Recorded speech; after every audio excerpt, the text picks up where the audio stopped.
Parks and Recreation Commission meeting on Tuesday, March 25th.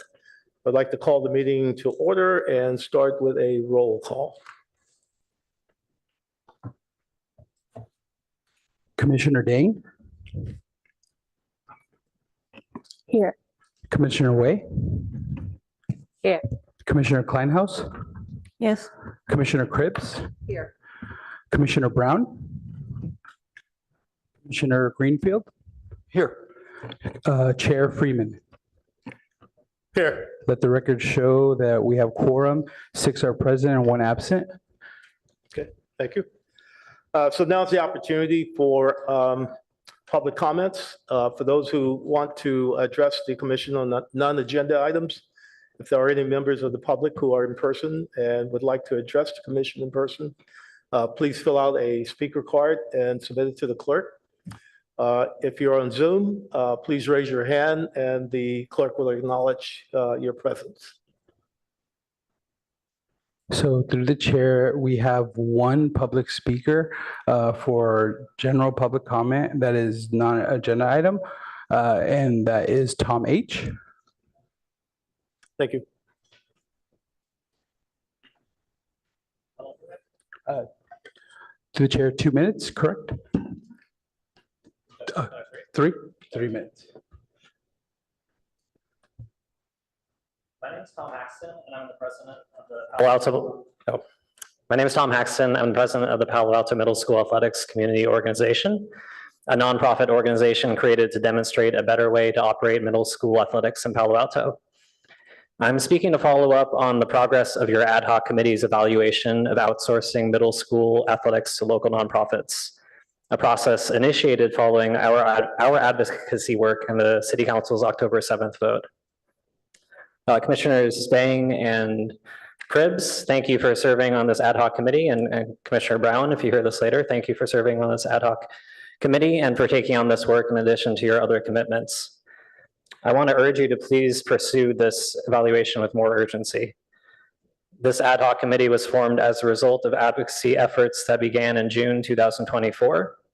Our nonprofit successfully operated a cross-country team for JLS Middle School in the fall, demonstrating that we can provide a better experience for student athletes while improving equity by reducing registration fees. Given the success, the City Council voted unanimously to evaluate outsourcing middle school athletics to nonprofits. However, almost half a year has passed since that vote, and I'm not aware of any progress from the ad hoc committee. The committee was formed on December 18th, and I emailed on December 29th and February 25th, offering to discuss our initiative, answer questions, and learn about the evaluation process, but I've not yet heard back. I expect the committee would be interested in learning directly from the organizations like ours that have motivated this evaluation. If that's the case, I would appreciate the opportunity to discuss as soon as possible. There are only 2 months left in the fiscal year and about 1,000 students who could benefit from your work. It has now become too late for an impact on the spring season, but there's plenty of time before the fall for the committee to positively impact students in fall sports. In case there have been delays due to guidance from city staff, I want to highlight some challenges we have faced that may be relevant to your evaluation. Our initiative has faced challenges in working with city staff, including actions that are not in the best interest of student athletes. I've also taken legal action regarding one such incident. I hope these issues are not negatively impacting your committee's evaluation. I would appreciate the opportunity to learn about the evaluation process, discuss our nonprofit, and answer any questions that may assist in your evaluation. Thank you again for your time and service to this important effort. I look forward to hearing from you. To the chair, that concludes public comment for items not on the agenda. Okay. Thank you for the speaker, and we appreciate your time and comments. We will now move on to our first agenda item, which is the approval of the minutes. Are there any proposed changes to the agenda for to the minutes of February 25th, 2025 meeting?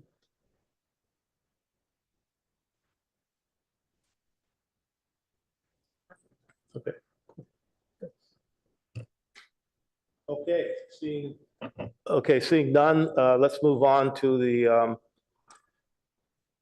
city official reports? Oh. Oh, yeah, okay. Any agenda changes and deletions?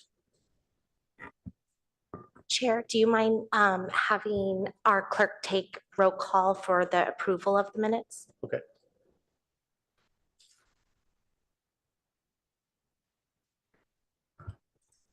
Through the chair, I actually would need a motion first of approval and then a second. I'd like to have a motion for approval of the minutes. I so move. The second? Second. All right, thank you very much. Chairman Freeman? Yes. No, this is for the February 25th. Oh, yes, okay, sorry. Yeah, sorry about abstain from that. that. Commissioner Cribbs? Yes. Commissioner Kleinhaus? Yes. Commissioner Way? Yes. Commissioner Dang? Yes. Commissioner Greenfield? Yes. Commissioner Brown? Motion carries 502. Thank you. 501. 501, sorry. Okay, we'll move on to the city official reports.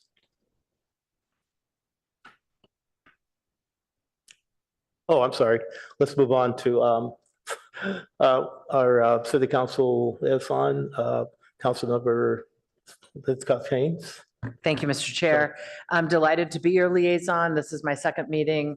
I so much respect and appreciate the work of the PRC, and I'm really excited to have the opportunity to be more closely connected to it, to the work, and to you in this time while I'm liaison. So just a few brief updates from me. We did have a State of the City address by the mayor last week on the 18th. I encourage everybody who wasn't able to be there in person to go back and watch it online. If you missed it, Mayor Lowing presented a presentation that was robust and optimistic and energetic. And I think it was just in the scope of things. Generally, it was wonderful to feel that our city is forward-thinking and doing important things thoughtfully. It was quite uplifting. Also last week was the first public session with our consultant Concordia on the new Cubberley Community Center. Of course, as you know better than many, it is one of the biggest undertakings of the Community Services Department. And the work of figuring out what that renovated, revised, reimagined space might be, this work continues at a very accelerated pace. So we had the first of the 3 public visioning sessions on the 19th. There were approximately 120 people in attendance. Conversation was lively and energetic. And the next session will be in June. And we just encourage everyone who cares about the future of this beloved space to join the conversation. Continuing the theme of last week being busy, Maura Oman of Youth Community Service sponsored an honoring of June Fleming in Women's History Month. It was a lovely opportunity to celebrate June Fleming, who was the city's first female city manager in 1992, and she also happened to be African American, and she passed away recently. So it was a lovely opportunity to center her and the 3 female mayors who served alongside her in 92, 93, Palo Alto City Mayor Jean McCown, Gail Slocum of Menlo Park, and Shakira Williams, I got her last name wrong, of East Palo Alto. It was a wonderful event. It was taped by Mid-Penn, and a fantastic way to celebrate women's leadership, past and present. Our Vice Mayor, Vicky Vinker, had opening and closing remarks, and it was a great event. And on the 21st, we had a celebration of our expansion of our Gang Road Safe parking lot, which, as you know, has been expanded from 12 spots to 22 spots. It's putting a dent in the need that our RV dwellers and vehicle dwellers have to simply be in a safe space where they themselves are safe and they're not encroaching upon anyone else's territory. Looking forward, on the 7th, the city is planning an important conversation on a proposed bill proposed by Senator Becker called SB 457, which will put meaningful restrictions on the builder's remedy. Palo Alto is considering being the city that will sponsor that bill. This is a very important community conversation, a lot of viewpoints on all sides. And initially, it was going to be handled in its entirety last night, but we felt that we had not given adequate notice to residents as it had come about so quickly. So it was pushed to the agenda on the 7th, hoping that gives people adequate time to understand what's before us and then to comment as they see fit. And finally, more closely connected to PRC, the council will be considering this issue of artificial turf. I think it was slated for the 7th. It might be moved to the 14th. I'm not positive, but sometime in the next few weeks, council will be taking up that turf study. And that's it for me. Thank you very much. Thank you. Are there any questions from any of the commission? Thank you. Thank you for the energetic report. It's good to get that report and get a focused, condensed report of items that are particularly related to Parks and Rec. So thank you. A question I have regarding Coverly is, I think I speak for all the commissioners. As a commission, the PRC is actively interested in what role we can play to help further the process along. And our retreat will be coming up next month, and looking at new ad hocs for the coming year. So that if there's a specific role that we could play, we'd love to know. Absolutely. I think Director O'Kane is online and she's probably best equipped to give you the specifics on that. No question that you all should be deeply involved. She and her team have put together a very detailed timeline from now until the finish line in November of 2026. And I know that she intends for the PRC to be involved. So I would, if it's all right with you, Chair, if we could ask Director O'Kane to provide some detail. Sure. Director O'Kane, if you're online, give us a couple of minutes of your time, please. Sure. Good evening, everyone. Kristen O'Kane, Community Services Director. It's nice to see you, and apologies for not being there in person.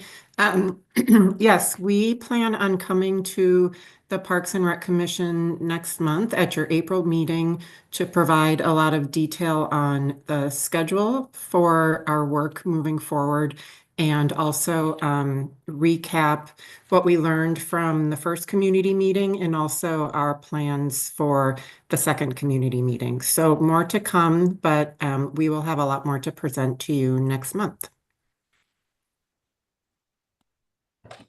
Thank you. Any other questions from the commission? Thanks so much for the update. Really delighted you're here. Just a comment. I really enjoyed the event for Jill Fleming, and as a resident here 20 years to learn some history is wonderful. And I also hope the collaboration among the cities can be continued, their legacy can be continued too. Thank you. Yes, I would just add to that event was really wonderful, and your ability to provide context to all the mayor's speeches was very, very important. So you left that part out of the report, and I wanted to make sure that it got added. And I too am very interested in how the commission can help with Coverly. So we're anxious to hear from everybody about that. Thank you. And I parrot everything that the other commissioners have said. It's really great to have someone from the council as a liaison, but to also give us a kind of a summarization of what's going on in the council, just in case we didn't get the time to spend 3.5 hours or whatever listening to the recordings. I really appreciate that, and thank you. Okay, we'll move on to the department reports. Good evening, Commissioners. Sarah Robustelli, Community Services Division Manager for Open Space, Parks, and Golf. While the presentation's being pulled up, we'll jump right into it. We're gonna, if you can advance them to the next slide. Special upcoming events. We have a brand new event that's taking place this Saturday at the Lucy Stern Community Center, and it's called Around the World in a Day, the Cultural Festival. So again, just happening this weekend, March 29th from 10 to 1. More information for all of these special events is available on our website. So hope to see you at some of these coming up. Earth Day will be taking place Sunday, April 27th from 1 to 4 at the Art Center. And May Fete, save the date, May 3rd, starts on University Ave, and that parade will take place at 10 a.m. and we'll be gathering at Heritage Park. Next slide. Some of the special interest classes and camps update. Spring swim lessons started this on Tuesday, March 18th. This has been high demand and many are sold out. CSD staff has added additional instructors to meet the demand, and another is planning to be onboarded this week. Interest classes, one more item to highlight on this is the special interest camps and classes currently is generating 402,000 in revenue, which is reflecting a 10% increase in total summer camp revenue for compared to last year. And part of this is because a woodworking camp has been added. It was filled in the first day, and we've also increased advertising. So with those two items, we think that has jumped revenues. And then we'll advance the slide to talk a little bit about Coverly. That's already been discussed by Councilmember Lifcott-Haynes as well as Director O'Kane. But the first Coverly meeting took place March 19th. It's the first of 3 from 6 to 8. And we were joined by roughly 130 community members. And we just are encouraging everyone to either visit the project webpage, scan the QR code, sign up for updates. You'll be pinged basically when those new community meetings take place. And as Director O'Kane mentioned, there plans to be a full report to the commission at next month's meeting. Next slide. This was requested by commissioners. One of our CIP projects that was recently opened at the end of January. Here's just some positive feedback. It was a wet day. However, we were able to capture residents, Frank and Judy. They were thrilled about the improvements. So was their dog. They asked to pass the team and everyone their appreciation. Additionally, while we were out there, a student from JLS was running and enjoyed the upgrades. So, all right, so the traffic garden update. This item came before the Parks and Rec Commission in June of 2024, so last year, when student Nara worked with staff to identify that the Ventura Community Center as a location for a traffic garden that operates as a tool to teach people of all ages how to ride a bike. And this proposal supports safe routes to school, and we have some exciting updates and news that the design work and finalization is underway, and it's slated to be completed this summer. Next slide. Some of our updates, and we have minor repairs have been made at El Camino and Stanford Palo Alto playing fields. Next slide. We have a biannual renovation of our bowling greens. This includes thatching, aeration, sand, and seeding. And you can see that on the left-hand side, and the photo on the right side of the screen was taken today. And there's plans to reopen the green this Friday. All right, and we just wanted to take some time to highlight the Kiwanis partnership that we've been really excited about. So last week and tomorrow, the Kiwanis Club will be wrapping up their pruning of the wisteria at the Lucy Center Community Center patio. And then earlier this month, they completed repairs of split rail fence at Barones Park. So we just want to thank our community partners for their time and their effort. And great news, the CIP project of Ramos Park is substantially complete. We have final touches that are just taking place, but it should be open in the near upcoming weeks. And that concludes the report. Thank you. Thank you for your very detailed report. Going to open it up to the commission. Commissioners, do you have any questions? Commissioner. Thank you for the report, Sarah. A question on the traffic garden project. I'm very excited to hear that it's moving forward. It's awesome. Is there a web page that talks about that and tracks the progress and has started making that? We do not have that currently, but we do have an internal staff meeting with the transportation department tomorrow. So that we might have more updates in months to come. Yeah, I would think it'd be under transportation department, but it would be great to encourage them to get that out there, especially while it's before it's done, to start publicizing it. Thank you.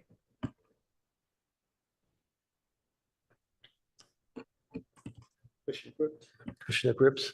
Thank you. And Sarah, thank you very much for the report. I know how busy you are, so we really appreciate it. I'm going to ask my question again, though. What about the golf agreement? Where is that going?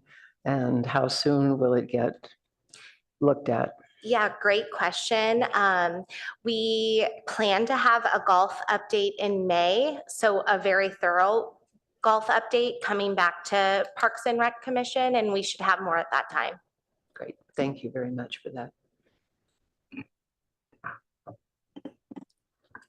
Commissioner Kleinhaus. Will that include the review of the current mitigation that is still Yes. in process? Yes. Okay, thank you.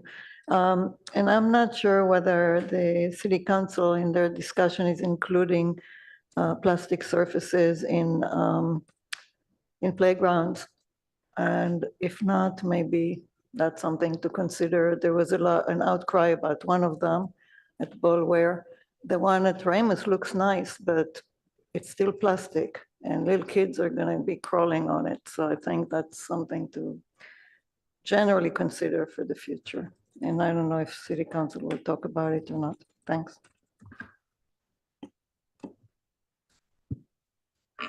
Commissioner White. Thank you, Chair. Yeah, I echo that, and congratulations for the Ramos Park opening in weeks. But I wonder the unresolved issue of natural artificial turf will be revisited for the park, and also Rowers Park, where I visited, is amazing space and the concerning of children's health with artificial turf as well. I also congratulating you for all the revenue increase for the camp. Quick question is about, you have a limited team and try to see whether you are getting more vendors help for all these summer programs. Can you repeat the question? Congratulations for your 10% revenue increase for summer programs, especially, woodworking camp and the field within a day. And I hope you have enough team and vendors help, because I know you are in a lot of transition for your team management. Yes, all the specialty classes are contract classes. Fantastic. And one last thing is, I really feel heartwarming for your new event for the Lucy Stern World Festival as a global citizen in today's isolation-ridden world. It's such a wonderful thing to start.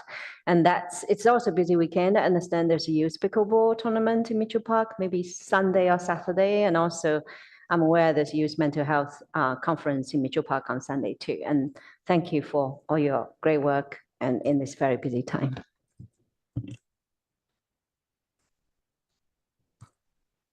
Anyone else? I think we've covered everyone. Yeah, thank you, Sarah, for your, as I said, for your very thorough report. I know you got a lot of things on your plate right now, so we really appreciate how much effort went into this.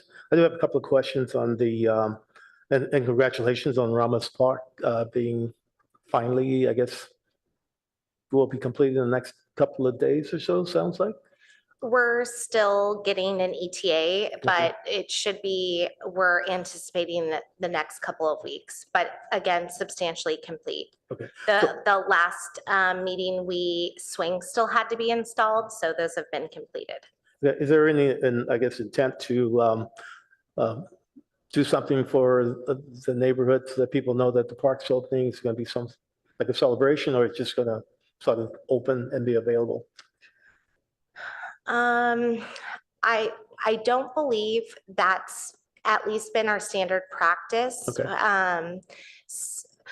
One ribbon cutting that we are planning to consider is the Towerwell Park in upcoming, and we'll make sure to bring that forward at PRC.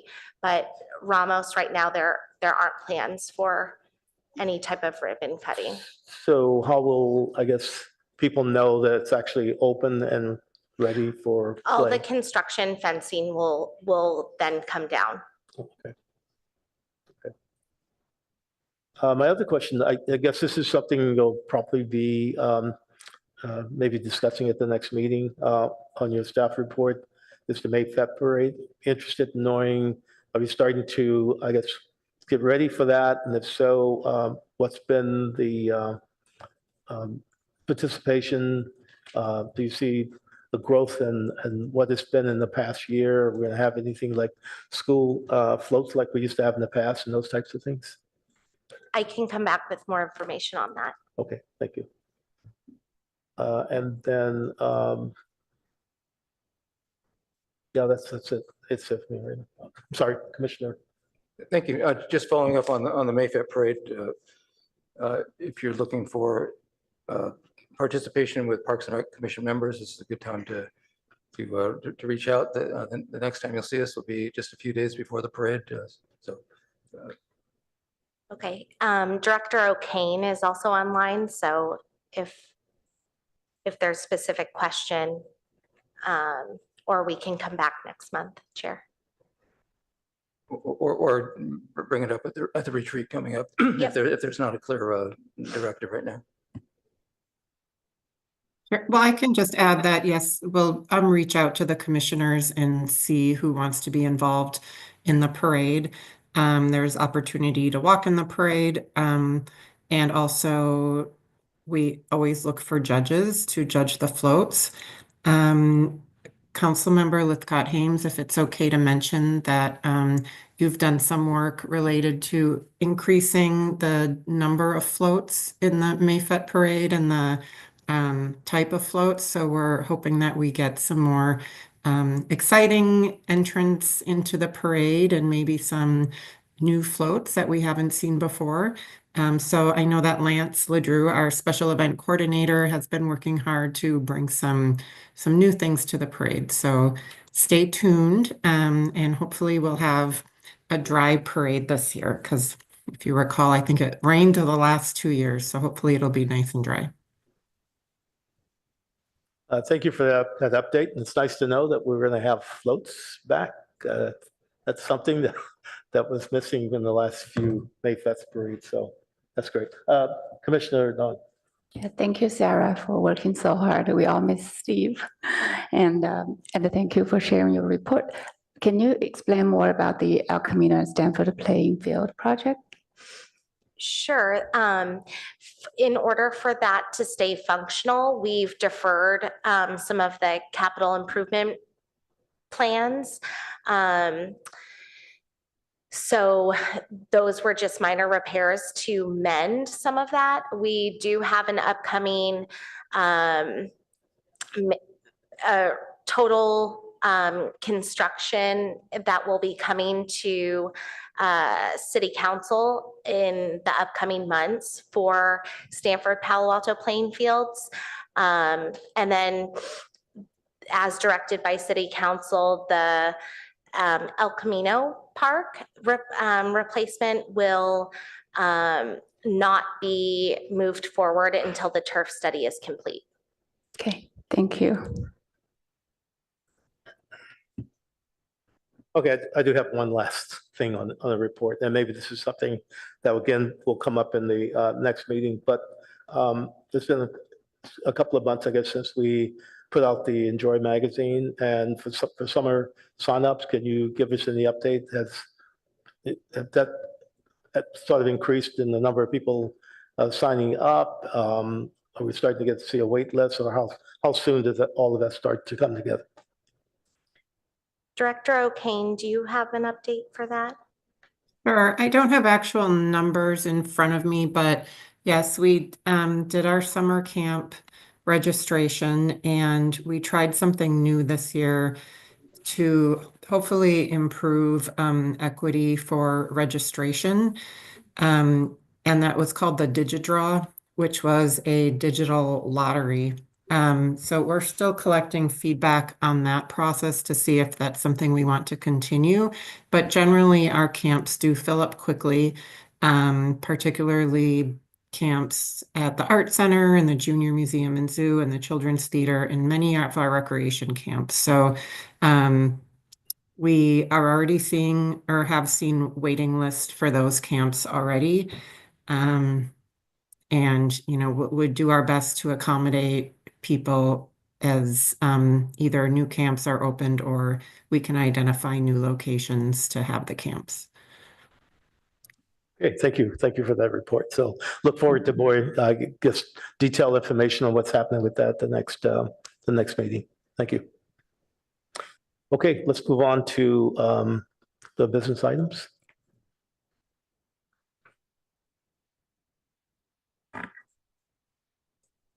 All right. So while my slide deck's getting pulled up, thank you, Sam. I appreciate it. So good evening, commissioners. Again, Sarah Robustelli, Community Services Division Manager for Open Space Parks and Golf. Before you this evening is a discussion of the Eleanor Party Park restroom survey results and next steps. There is no action that will be taken this evening. So purely discussion. All right, next slide. So Eleanor Party Park is the second largest neighborhood park in the city. It's located in the Crescent neighborhood area. It's close to 10 acres. On the screen, you'll see a variety of different items and functions that are there. There's multiple playgrounds, there's turf, there's community gardens, as well as a pathway. Next slide. So some background, the parks, trails, and natural open space and recreation master plan is our guiding document. This master plan was adopted by the City Council in 2027. And the policy that relates to this specifically is 2E. The city will, and it states that the city will actively pursue adding park restrooms to parks that are approximately 2 acres or larger, having amenities that encourage visitors to stay in the park, have a high level of use, and have no nearby restroom. Identified in that document is also the following locations, including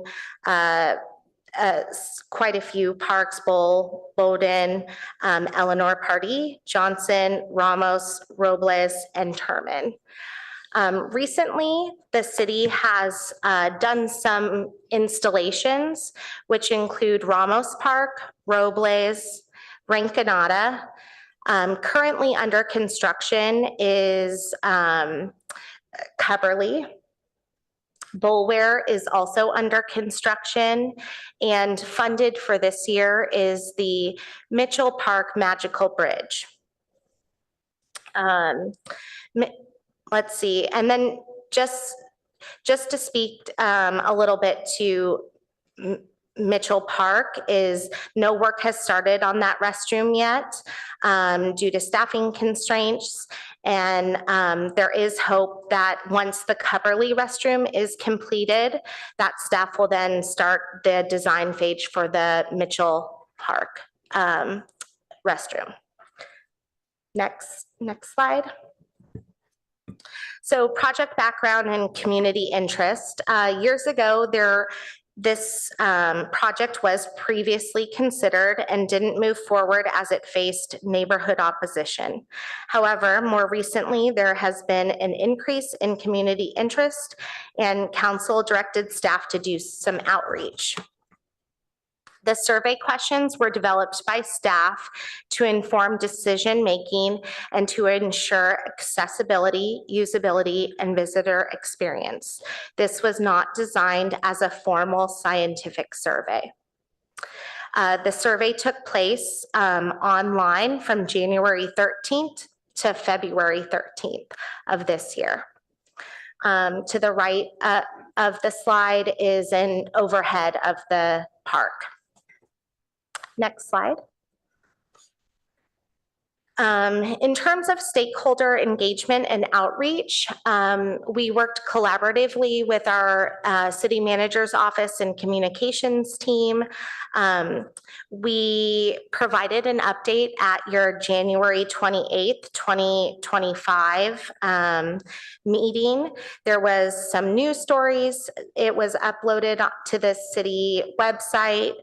There was Nextdoor, Palo Alto neighbors were engaged, city manager's comments, blog posts, Uplift Local, which is a newsletter, council outreach, and then there was also on-site signage at the park. Next slide. So, community survey results, and some of the key takeaways here is there was quite a bit of a response. Total respondents, and those can be viewed, the full responses of everyone can be viewed within your packet this evening. So everyone's comments in there were being very transparent. So there was 1,171 total responses. Overall, those who were surveyed and took the survey, 82% were in favor. In terms of resident support, there was 75% support and 18% opposed. Overall, there's a high demand for park users and nearby residents within the survey. Again, just the attachments within the staff report have the full results from the survey. There's also some statistical assessments, and then we've also included the survey response counts by each question. The snapshots on your screen were just snapshots of that were discussed at a previous Parks and Rec Commission meeting, and that's why they're on your screen today. Essentially highlighting the count of the residents, non-residents, and those who live nearby, and those counts. And then let's see, next slide. In terms of next steps, approval process and proposed timeline, staff is incorporating Eleanor Party Park restroom into the proposed fiscal year 26 budget. This budget process has a lot of community engagement that will be ongoing. There is finance committee that will do quite a bit of reviewing and then ultimately go before City Council in June. In terms of approval process, there will be a park improvement ordinance that the Parks and Recreation will review in addition to final City Council approval. So to the right of the screen, the proposed timeline is a budget adoption process that takes place in June of this year, and making the restroom funded if the community still wants that.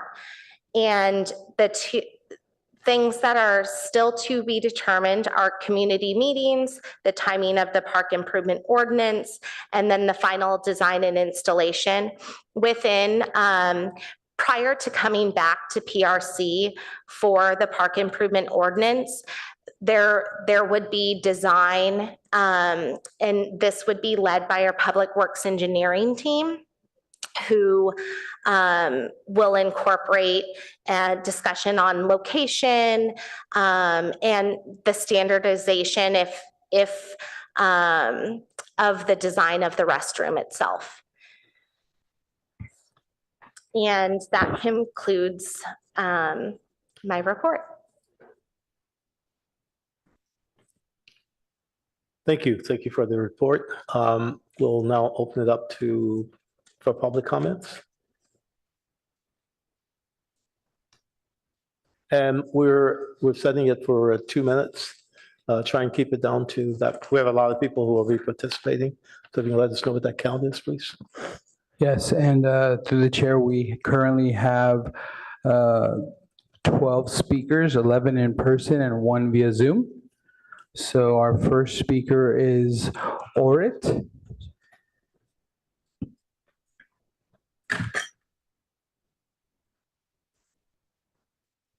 Thank you. I was here, my name is Orit. I was here at the last meeting and I talked about the survey being biased and not representing appropriately the feel of the very close by neighbors of the park. You're asking good questions on the survey, whether you're living in a walking distance or visiting the park, but you're not really checking for it. In addition, the question of the survey is leading, and it's really prompting responders to answer in a certain way, which leads you to having over 82% in favor of installing the restrooms. If, for example, you ask, do you believe that adding toilets to the park may increase the level of traffic, noise, and may potentially compromise bicycling property and personal safety, then you'd get probably a different response, maybe 82% of people saying no to installing the restrooms. Whether you're in favor of it or not, I think that as a resident of Palo Alto, you should be very alarmed by the city taking these types of surveys and making decisions based on the survey, and also presenting the data as if it's valid. Thank you. Thank you. Our next speaker is Mary S. Hi, I'm Mary Kate, and I live directly across the street from Eleanor Party Park Community Garden. I appreciate your service to the city and the time you are spending on an issue that is near and dear to the neighbors of Party Park. Thank you especially for running this survey and taking the time and putting the resources to making sure that we really heard from over 1,000 people about this park, rather than from a very vocal minority. What we heard from the survey is clear. We heard about the needs of children. One respondent said toilets are a basic need, especially because children can't wait to get home. We all know that, right? We've all been there with a kid. And even if you just live a couple blocks away, like many of my friends do, you've got to find a place when the kid needs to go, they've got to go. We also heard about the needs of the elderly. One respondent said, I have lived near Party Park for 40 years and have wanted a restroom ever since I moved here. We heard about the needs of the gardeners. One gardener said, as a senior citizen who has applied at Eleanor Community Garden, it would really be a nice convenience to have a public restroom nearby. We also heard from those local neighbors who are worried about sanitation. I have lived here for over 60 years, and as a nurse and an attorney, not having a restroom is a public health disaster, said one of the respondents. I urge the commission to add the Party Park bathroom to the budget in June and quickly schedule the community hearings about the design of the bathroom. Do not let these community input sessions further delay the park's bathroom. We have heard from over 1,000 Palo Altans, and the results are clear. Thank you so much. Our next speaker is Anavi N.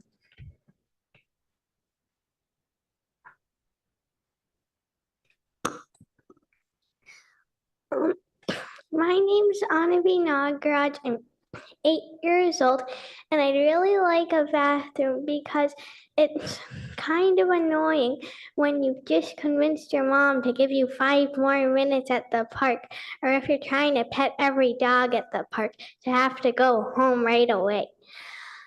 I really like there to be a bathroom. Thanks for listening. Our next speaker is Margaret S.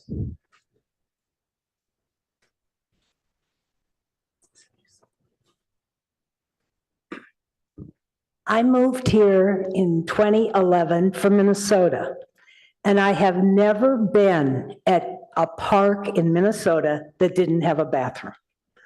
And I found the weather here to be so hospitable and the neighborhood to be so hospitable. But what's hospitable about not having a bathroom? So I asked around, and I heard some negative grumbling. And I have lived by parks with bathrooms my whole life. And their grumbling, I cannot find value in it. And one other observation as an eyewitness is that Crescent Park had a more elderly community when I moved here. And now the elderly, we fade away. And more young families and young couples are coming into Crescent Park. And I kind of suspect that they would like to have a bathroom at Party Park. So may I urge you to consider on a very human level how inconvenient and inhospitable it is to enjoy a walk around the park or gardening in the community gardens or taking your grandchildren to the playground and there's no bathroom. Thank you. Our next speaker is Azib N.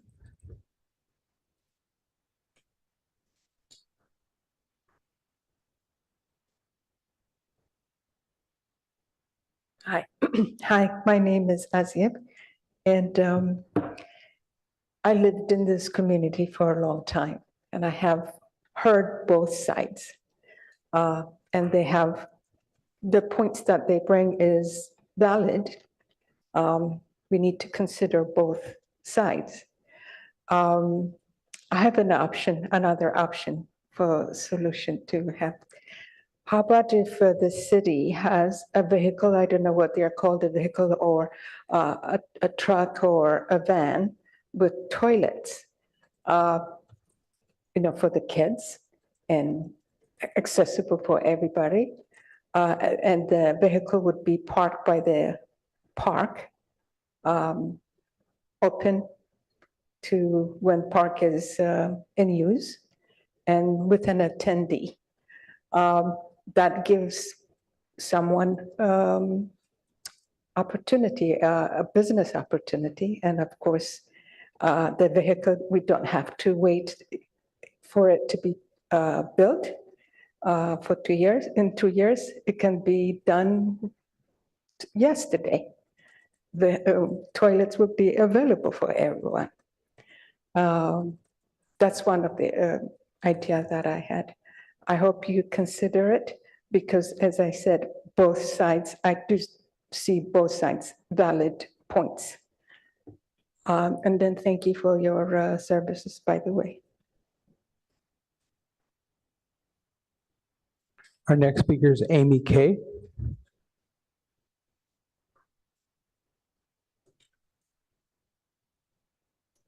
Hi, I've lived on Dana Avenue around the corner from the park for 23 years in my house. I've raised 3 kids there from birth till college. And I use that park with them. And I know that it's not the best not to have a bathroom, but you kind of live with it.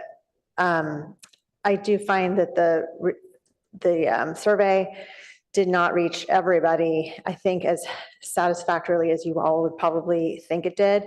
I live on Dana between Lincoln and Center, and none of my neighbors knew about it. I sent them a text last night about it. None of them knew about it. So that's one point. And I understand that the gardeners would like to have a bathroom, and families with young kids who can't wait, it seems nice, but there's too many unintended consequences. We have a traffic study done on that strip of Center between University and Channing. And there was such high traffic that we ended up putting a traffic circle at Center and Hamilton for that reason. And it's now staying, as my understanding, although it's still blighted. Looks so bad. I just took a picture of it today. Our city still hasn't made it look nice. This is the entry to Crescent Park from University Avenue. It looks like really, really bad.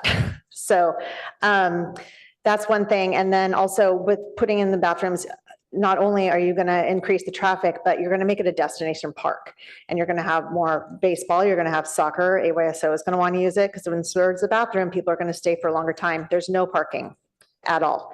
You can't park on Channing except for one side of the street, and there's not that much parking on Center right there. And with our problem with the traffic to begin with, and the reason we put this traffic circle in, and all of that was because of just regular traffic. So I think that's an unintended consequence. Also of note is that the bathroom at the library, which is open at the hours you guys would need, it's that people would need. It's a point, and it's not ideal, okay, but it's a 0.3 mile walk to that park, but to that bathroom at the library. Conclude That's your it. time. Yeah, thank you. Can I turn this in, this picture? Thanks. Our next speaker is Cynthia L.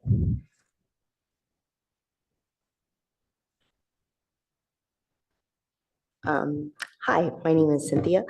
Thank you for the commissioners for your great work and services to the community.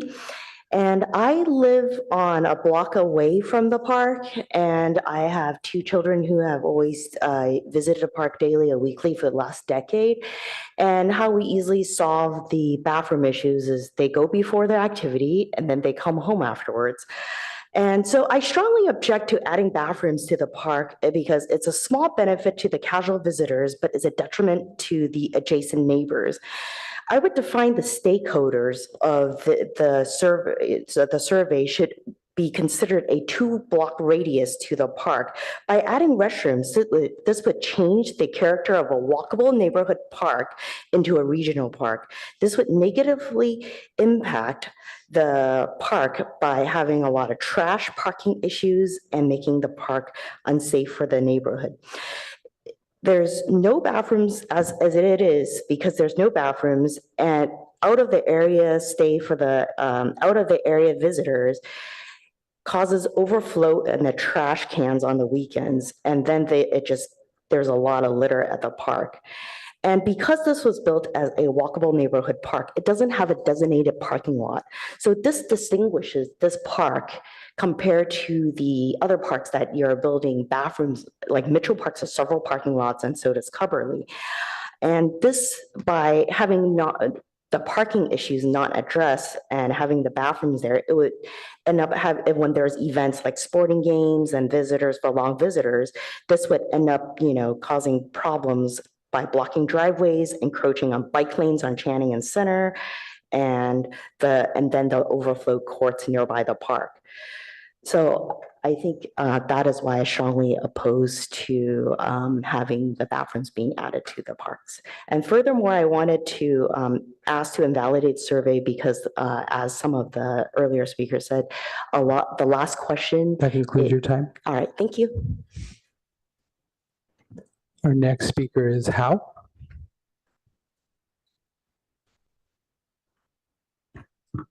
Good evening, I'm Hal. I live in Hutchinson Avenue, which is right close to the park. So I have two kids. One is a Duveneck second grader, and the other kid is becoming a Duveneck student. We will spend a very, very long time within the park.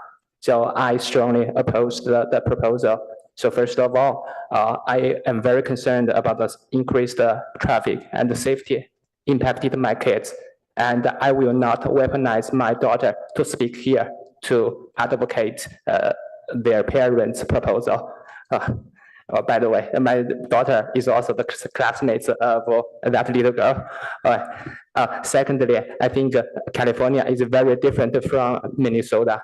So because of the weather, the random peoples, the homeless peoples, they don't have to move away in the night from the park. They can just stay over. The consequence of building a public restaurant right close to my home, to my kids, should be seriously considered. The consequence is worse than we thought.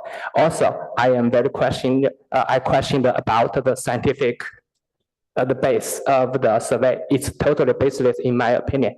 First, from the snapshot, I found that there are 857 people claim they are living within the walking distance.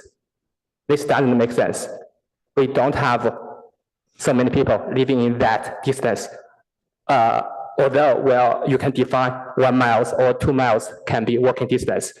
But I strongly question the validation of the survey result.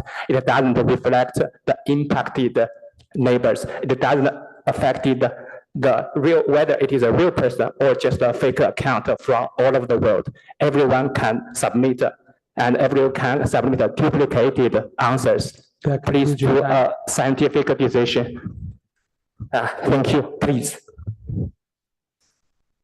Our next speaker is Rochelle W. Hello. Thank you very much for your service for Parks and Rec. I live in Crescent Park. I have 3 kids, and I strongly support having a bathroom in that park. I visit the park almost every day with my kids, and I'm currently potty training my 3-year-old, which, and a 0.3-mile walk to the library or back to my house is too far, to use the, sorry. Am I really, was it really loud? Sorry. Okay. It's just too far. And, I raised my 2 older kids in San Francisco. We live 2 minutes from Golden Gate Park. There was a bathroom in that park. And even in San Francisco, there was never an issue with safety or trash or anything. It was always just a regular bathroom that kids and their families went to. And look, I think my final comment is this is just a bathroom. We've installed them in all of the other parks with no issue. We're not, opening a bar or a concert venue that's going to draw crowds. It's a bathroom. Anyways, thank you very much for your time. Our next speaker is Penny P.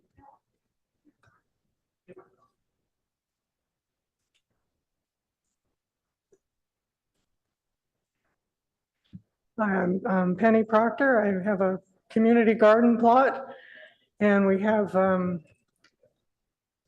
think 1/3 of our people are over 60, and many have medical conditions, and some have little kids, and it would be very helpful for us to have a bathroom so that when we're working in the garden for hours, we can, not have to go home. And of course, some people with various problems can't make it home.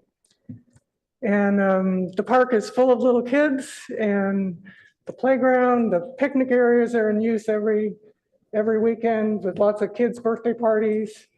And we end up having to clean up what people have to leave when there's no bathroom, which is unsanitary for us to have to clean up human poop.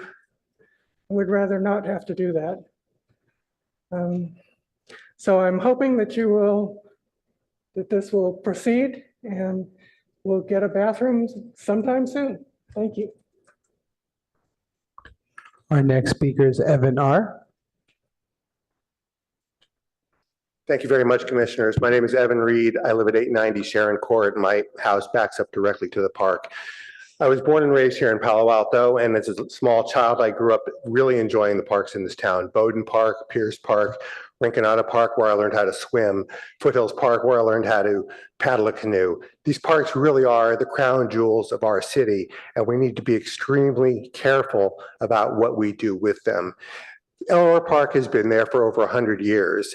The modern part of the park was built in 1957. It has never had a bathroom. I'm also a big believer in the term of if it's not broke, don't fix it. So basically, I am here to express my concern about the building of a bathroom. As some of the speakers have pointed out already, this park was designed as a neighborhood park, not a regional park. You know that Rinconada Park, Mitchell Park, Pierce Park, I'm a little confused by the display because they've always had restrooms. And there's always been a rec leader there. I think maybe Ms. Cribbs, when you were the head of the department, you know that there were people at those parks all the time, employees of the city of Palo Alto, who could monitor the bathrooms to see what was going on, to see who was coming and going, to see if they needed maintenance or cleaning. I might add that I also grew up going to the Junior Museum, the Children's Theater. My first job was as a production assistant for the city of Palo Alto at the Children's Theater. My girlfriend at the time and my wife now, part of our job was to go from park to park to park, putting on puppet shows during the summer. So again, these parks are critical parts of our community. And there is a difference between the regional park where people come from far away to barbecue all day long, to set up their picnic tents, to do whatever. And there are the neighborhood parks where folks in the neighborhood can walk, enjoy them. And I don't think that we need to be mixing those two up. One of the things we haven't seen in the report is any reference to cost. The cost of building one of these facilities and the cost of maintaining it. I've gone around recently and toured some of the facilities that have recently been installed. Ramos Park, which by the way, is like right in front of the street. The neighbors there used to look out and see a park. Now they look out and see a restroom. So the cost, who's going to clean these? I went to the Rinconada Park just now. The urinal has been ripped off the wall. The sink has been ripped off the wall. This is not worthy of our community, and I think you ought to go by and take a look at it. Finally, I also served in this community as a police officer for many years, so I have a little experience knowing what goes around those restrooms and in the parks. Thank you very much. Thank you very much. Our final speaker is Nan Howe.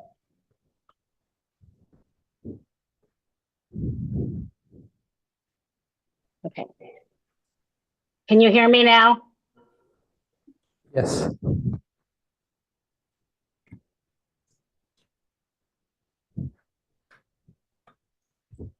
We can hear you.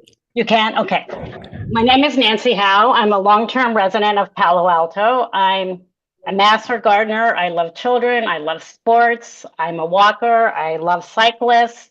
But most important, I'm a resident of Palo Alto. And I care about the services for all residents in the city. And I want all parks to have comparable services, including Party Park. I'm completely supportive and wholeheartedly supportive of a restroom. I am most closely aligned and live nearest to Seal Park, which is another, if you want to use the term neighborhood park, which has no parking.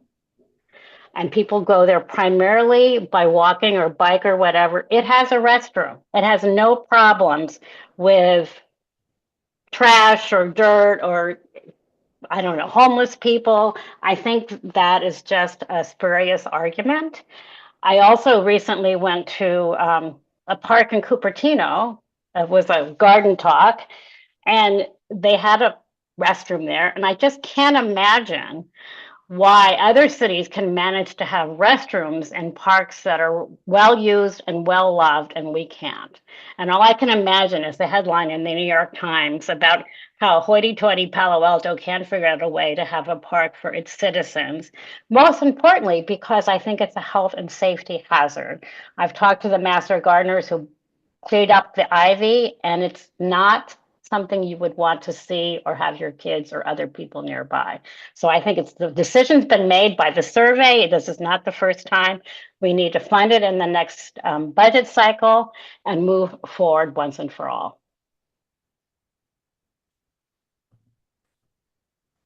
Through the chair, that concludes public comment.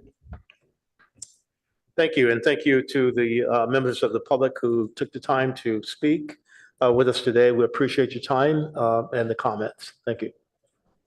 I'm going to open it up to any of the commissioners that would like to discuss further. Commissioner Cripps? Well, I appreciate all the speakers and I appreciate all the thoughts, both on various sides of to have a bathroom or to not have a bathroom in the park. I have been a very vocal advocate of bathrooms in all of our parks since we put together the master plan in 2017. We thought it was an important thing to have for everybody. And I will continue to be an advocate of bathrooms in all parks and certainly Pardee Park.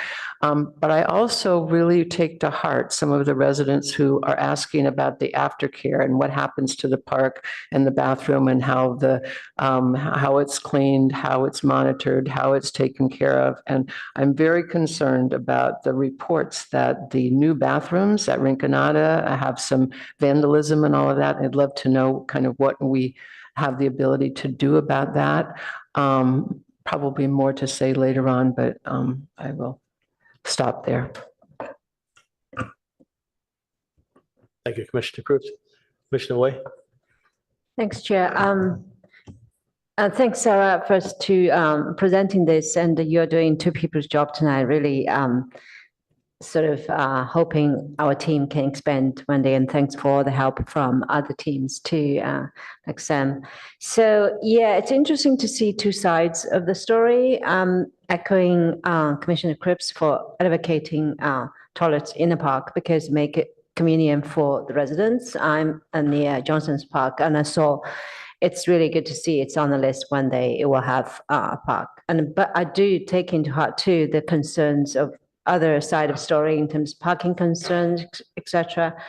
And also it's really interesting to hear one of the suggestions, I think it was Azib, to look into mobile toilets on the trucks for our parks, wondering that's innovative approach can be budget saving for or temporary solution. We have food trucks and etc. Maybe that's something, a test for that park, whether it does generate more traffic or not. Actually, whether it bring homeless people there or not. That might be something look into an interim solution.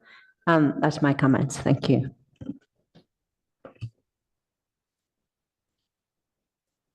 Yeah, the Commissioner. Commissioner Greenfield. Thank you. Thank you to staff for the report and to all of the people who've spoken this evening. There's a lot of passion on both sides of the aisle, and appreciate it, and appreciate you taking the time to speak with us this evening. I have comments regarding, or comments to note a number of things we've heard, but first I have a few questions. Regarding the design for the restroom, I know that it's not designed, but presumably it will be the same. We'd be looking at the same prefab two restroom model that we've used at other parks. That's generally what would be planned. Based off the master plan, it does state to standardize restrooms. And so I believe that would be the approach. But again, it's based on community input and guidance there, but sure. That's the default plan at this point, though. Yes. Yeah, thank you. And regarding the survey, is it possible that people could have responded to the survey more than once? Is there any potential for stuffing of the ballot box? There, so to yes. speak? And so do you take a name or an email address with the input or? No. There was an IP address that's attached to it. And so did you check, was there a check done that each of the IP addresses for the survey responses was unique? That we did not do. Okay. And what is the definition of a short walk? Is that defined in the survey? It's not defined.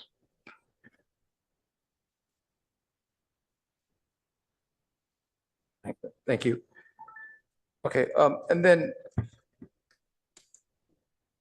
could you clarify the number of park restroom projects that we currently have in the queue that would potentially be ahead of, any potential park restroom project? So for example, the Magical Bridge at Correct. So I think two that are wrapping up right now, just to be thorough, is Bulware as well as Coverly. Those should be completed fairly recent, in the upcoming weeks, months. And then in the queue that staff has not started working on is the Magical Bridge or Mitchell Park restroom. Okay, and if I understand correctly, the timeline for the Magical Bridge restroom, given current staffing constraints and lead times, is it's in the budget for this fiscal year, but it wouldn't be likely to be installed and completed until FY27. Is that correct? That's correct. Okay, and the capacity of staff for adding restrooms is one restroom per year. So if everything were green lighted for a restroom at Pardee Park, we're looking at FY28 completion.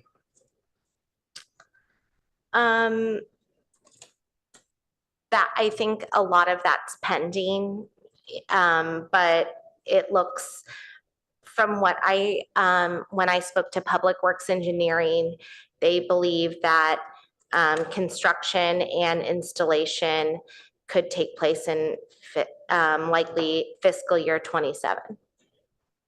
So the Mitchell Park Magical Bridge restroom would be FY27, and there would be staff capacity to potentially manage a second restroom in the same fiscal year? Okay, so sorry, maybe I'm getting confused. Are you talking about Mitchell? So now talking about Pardee. Okay.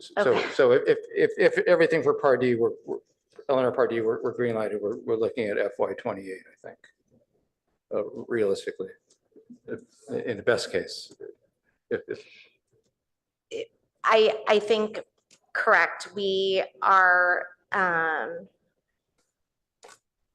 just verify. I'm just trying to set up reasonable expectations. We're not, no one's excited about these dates, but we need. Yeah, it's going to be a process. Okay. Thank you. I appreciate that. I heard comments on I appreciate the comments from the public.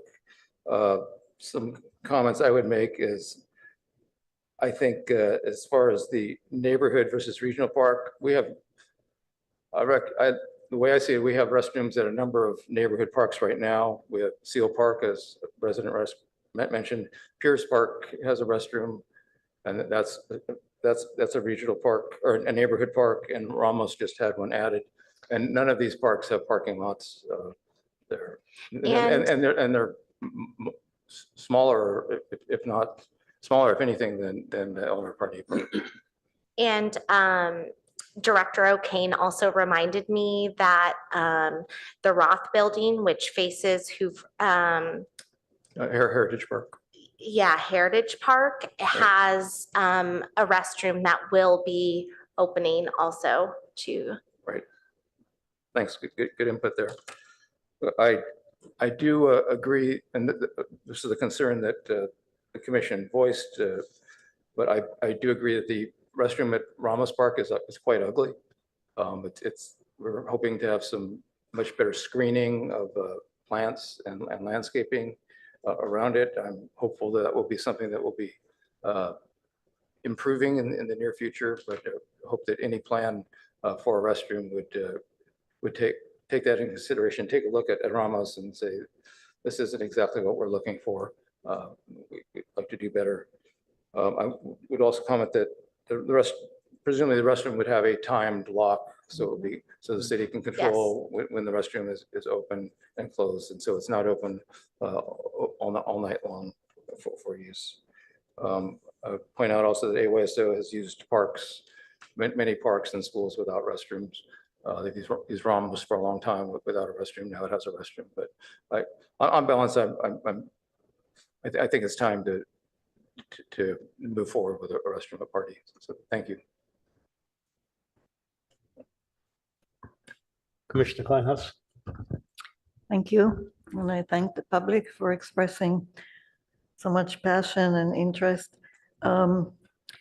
I live near Ramos Park, and I've been looking at what happened there after the restrooms were installed. I have not seen a lot more traffic. I have not seen a lot more trash. I think the biggest problem with that restroom is that it's so ugly. And I hope we don't repeat that. It really kind of created a different feel for a small neighborhood park. Not because there is a restroom, but because of where it is and what it looks like. And also, even in the public meetings, people wanted the bathroom to kind of be oriented so you can see the children that go in and out, and it was not oriented that way. So maybe there's a lot of other considerations, but there was no return to the public to say, well, that we can't do that, so what do we do instead? I think in terms of, well, a lot of what I wanted to say was already said by my fellow commissioners, but I did want to ask about potential temporary structure, if possible. And maybe you can look into whether something can be done temporarily while we wait for a bathroom. I think that a bathroom will be inevitable, but how you plan it and how you do it matters. And I am interested in the issue of vandalism, and I would like to know more. And going back to traffic and trash and all of that, my impressions are not necessarily what's really happening at Ramos. It's just when I go there, right? So I don't know if we do any monitoring to see if there's any problems with the type of concerns that the community that lives around the park is concerned with, because we have really a living example right now. We can see if from a few months ago to now, there is a difference in the use of the park and who comes there, and is there a lot more traffic, and are there a lot more problems? And Ramos is about half the size, I think. So I would like to know if there is a way that we can figure out if there is a real concern with this kind of, with the traffic and the trash and even, people mentioned the kind of people that will be attracted. Well, Ramos has a very large community of unhoused people within walking district. I haven't seen that they necessarily use it. I don't know. And I actually don't think it would be a problem if they did, but that's my personal view. So I'd like to know if we can get some data. Thank you. Any other commissioner? Councilman Lynch-Hacking. Thank you, Mr. Chair. Thank you for the presentation. And I appreciate all the members of the public who've come out to speak and have been listening to what the commissioners have to say. I would love, as this moves forward, the questions I find myself asking are about equity, which somebody raised. One of the public commenters spoke about her feeling that everybody in the city should be treated equitably, equally, and in her mind, that meant all parks should have bathrooms. It led me to wonder what the distribution is. We have so many parks in the city. We're blessed with so many, and they're varied and different, and each wonderful in their own way. And not for tonight, but I assume you do not have a map of where the bathrooms are. But if we could pull together a visual of where the parks are and which parks have bathrooms, it'd be great to see which part of the city, if any, are underserved in this sense, which have more than their fair share. I'd certainly be interested in that if that's something that's not too hard to pull together. And I think this question of the cost to maintain is an interesting one. So I'm hoping that as the question moves forward to council, we can have those data as well. Thank you. Thank you. And thank you, staff, for the presentation and compiling a very detailed analysis of the survey results. Commissioner Greenfield asked a very interesting question. That was whether or not people could respond or stack the survey. So I was surprised to hear that, yeah, someone could very easily do that, which, the numbers were pretty significant. The fact that it may or may not change anything. The other thing is looking at what the walkable distance is. I know I live probably less than 3 miles, I guess, from the park. So it would be interesting to know what is defined as walkable. You did mention in your report the type of how you went out and on Nextdoor and posted in a number of places. There were people who said that they weren't even aware that there was a survey. So I guess there will be another opportunity to do sort of a community engagement. Maybe that will gather more information. But I guess the survey sort of in itself is questionable as to whether or not maybe there's a way that someone can go in and look at the IP addresses. That's the way you were monitoring this and tie that into the actual number of people that actually responded and see if that's a true number as far as the 1,800, I think it was that you said, and that would sort of support whether or not there was from what we're hearing, there's probably is a wide support. And yes,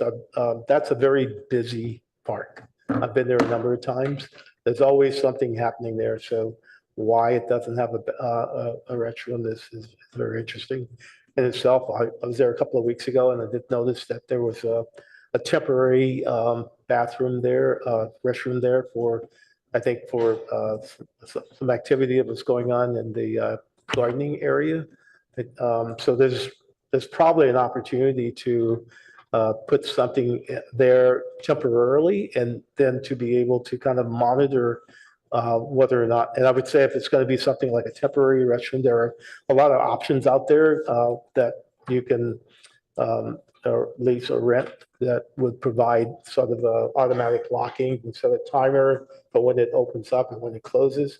I think in reading the survey results, people were concerned about how often it would be open, the cleanliness of it, and the type of traffic. So we do need, if we are going to do something temporary, or even when we do go to the point of actually putting in a restroom there, that there's some way to have it, locked at a specific time. The other, I think you did indicate sort of the process. So it would be interesting for members of the public who might not be familiar with that process. I think it's essential that maybe staff take a moment to explain not only the park improvement ordinance, which is required, especially for projects like this, and talk a little bit about how did they go about making the design. It sounds like we have a standard restroom template that is used, but is that really, I guess the other side of that is deciding on that template, where would that restroom be located? I think Commissioner Kleinhaus mentioned that it should be in a location where people can see if their kids are going into the bathroom, it shouldn't probably be in an area where it's hidden from public view. So part of that design process would be the location of it. But it would be good if you could kind of walk the public through the review by the draft ordinance, and then kind of the steps. I know it'll come back to the commission. We'll provide our recommendation, then it goes to the city council. So a lot of that, we meet on a monthly basis. The council meets, weekly. So that in itself kind of delays the process. So really be kind of nice to know what the process involves. Sure, sure. So some of the upcoming steps in this process will, staff is proposing Eleanor Party Park as part of the proposed fiscal year 26 budget. That will go to the finance committee. From there, there will be multiple work sessions and topics. It can be discussed at that level.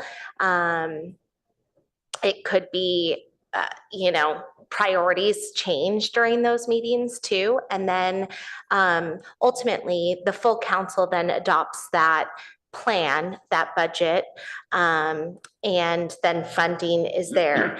Ultimately, design, permitting, that this is something that the Public Works Engineering team will lead that involves community engagement. So the design aspect is location, and there typically in the past has been a community meeting.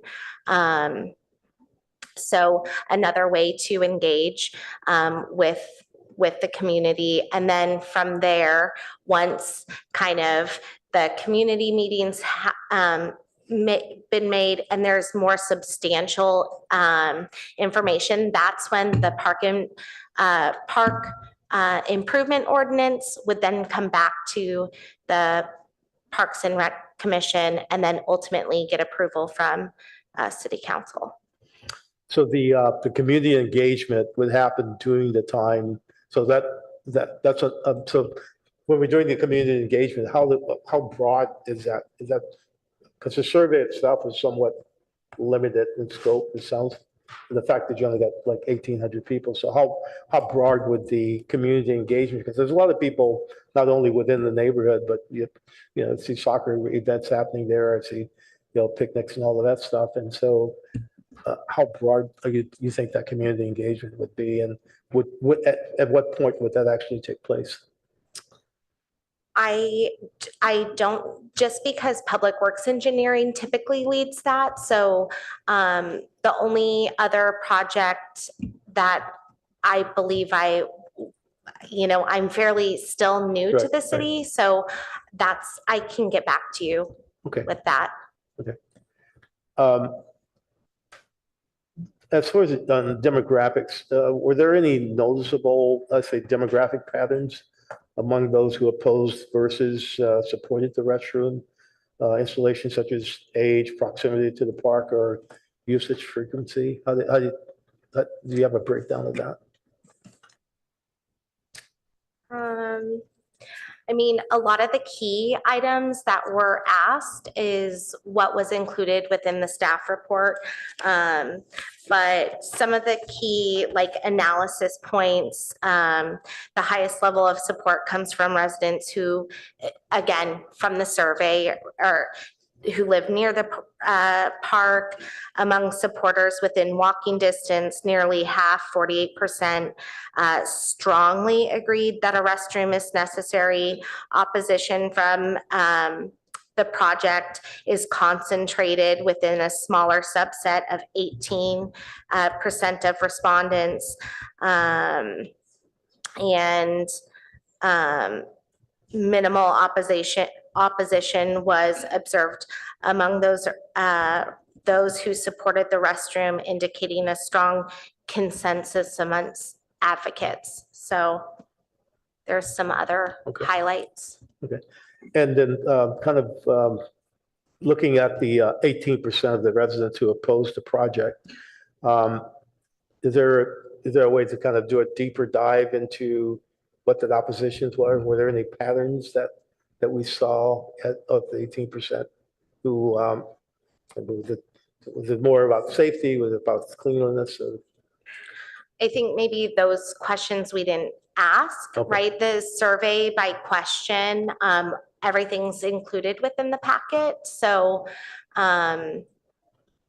you know, if there's more analysis that needs to be done, but I think for, Yeah, you know, yeah, I think the first thing is to try and make sure that the survey itself is really valid. The fact that there wasn't, you know, 10, 15, 20 coming from the same IP address, which did push the number up. But again, thanks again for the amount of work that went into this. I think we're all looking forward to seeing a restroom in all of our parks at some point in time. So especially in that park, which is very widely used. So thank you.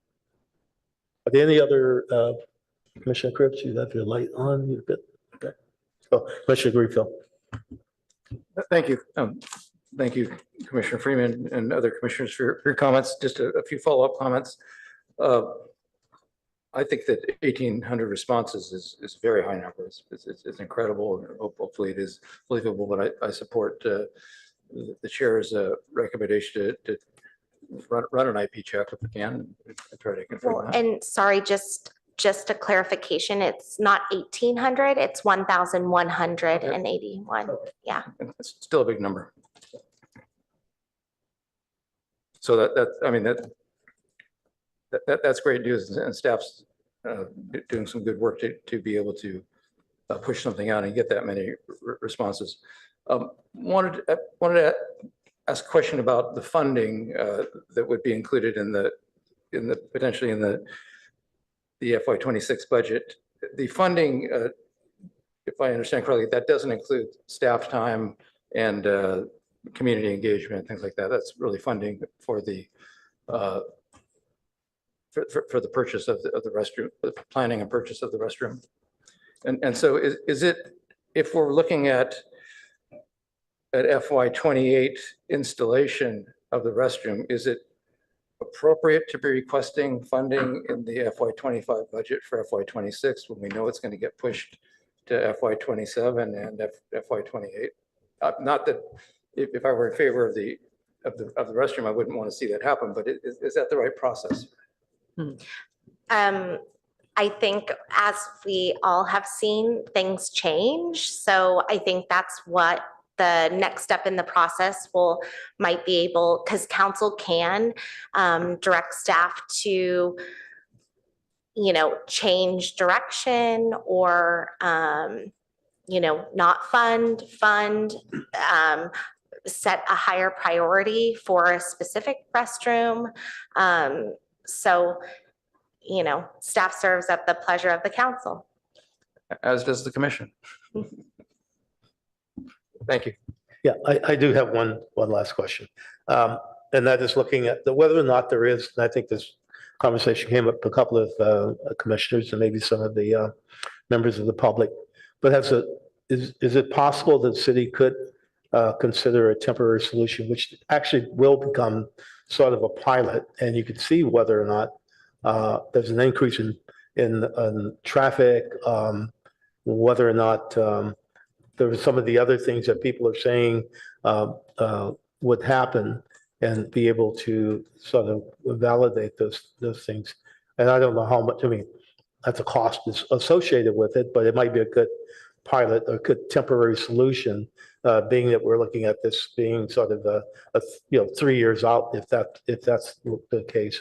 But at least this would give you an opportunity to look at some of those other potential problems, if there are any, looking at some of the advantages, and then maybe coming back with a survey after that to see whether or not things have changed as a result of that. So I don't know what that would entail, but it might be a good stopgap method to measure to look at. I did want to comment on that as well. Thanks for bringing that up. I know that temporary restrooms cost money, and that's in general why they're not commonly used. I know there has been a temporary restroom or even 2 porta potties at Cubberley to support the soccer field use. I'm not sure if the city's paying for that or if the soccer clubs are paying for that. Do you know? I'm not aware. Yeah. So that would be something to be interesting to know, but back to the budget discussion, potentially looking for funding for requesting funding for a temporary porta potty could be something that would be potentially more appropriate for the upcoming fiscal year budget. Thank you. Commissioner Cripps? Yeah, on the subject of temporary bathrooms, the city does have a good contractor and I think has a reasonable pricing, but I just, as a back of the envelope thing, for 2 restrooms with handicap access for a 3-day weekend, the cost is about $425 for the weekend. And I'm sure that it's different pricing for a week or for a month or for 2 months, but I think that's an interesting idea, especially if the residents are needing to wait until 2028. But it isn't non-trivial numbers, certainly. Pardon me? The budget number is non-trivial. It's not. It's not at all. Thank you. I guess we can move on to the next business item. Thank you.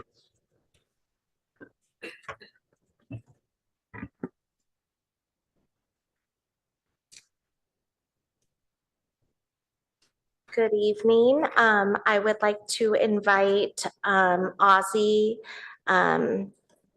Arce up.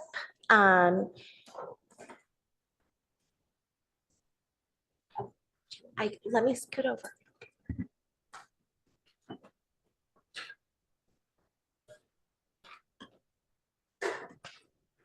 Also, I would like to recommend those of you who are leaving, please continue discussions on the outside, please. Thank you.